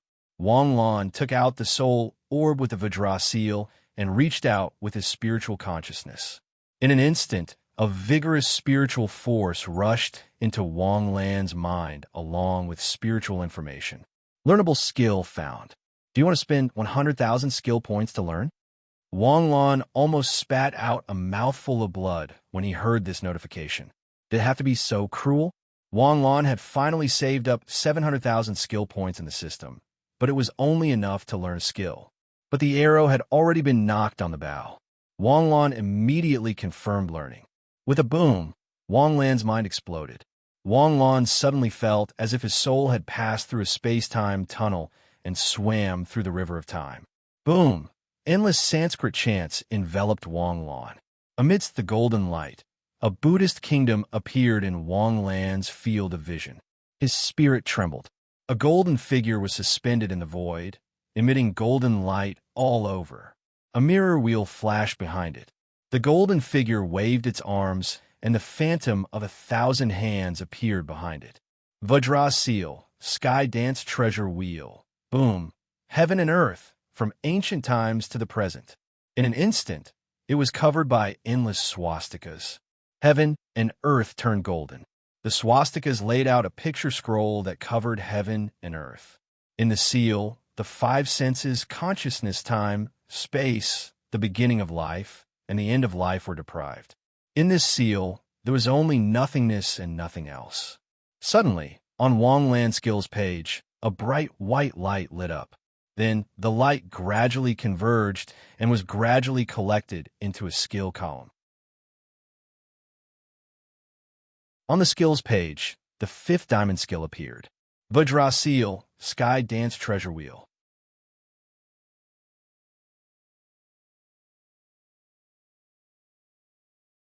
Chapter 562. Jiang Xinyu stared at Wang Lan, who was sitting cross-legged.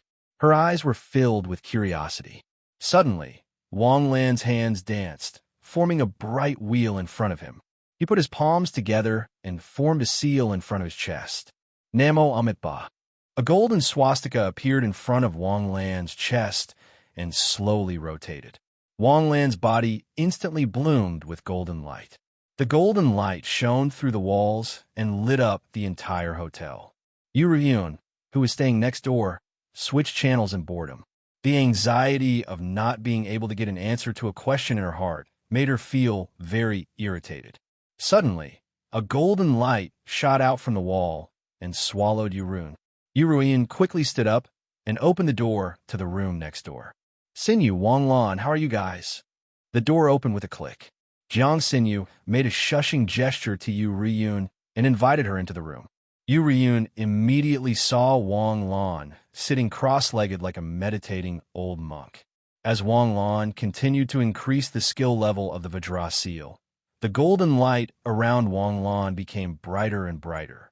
Not only did it alarm the Yinhai Heavenly Sword Bureau on duty in the hotel, but it also alarmed the passers-by and the people of Kunya City. After a long time, the golden light that filled the sky was completely absorbed into Wang Lan's body.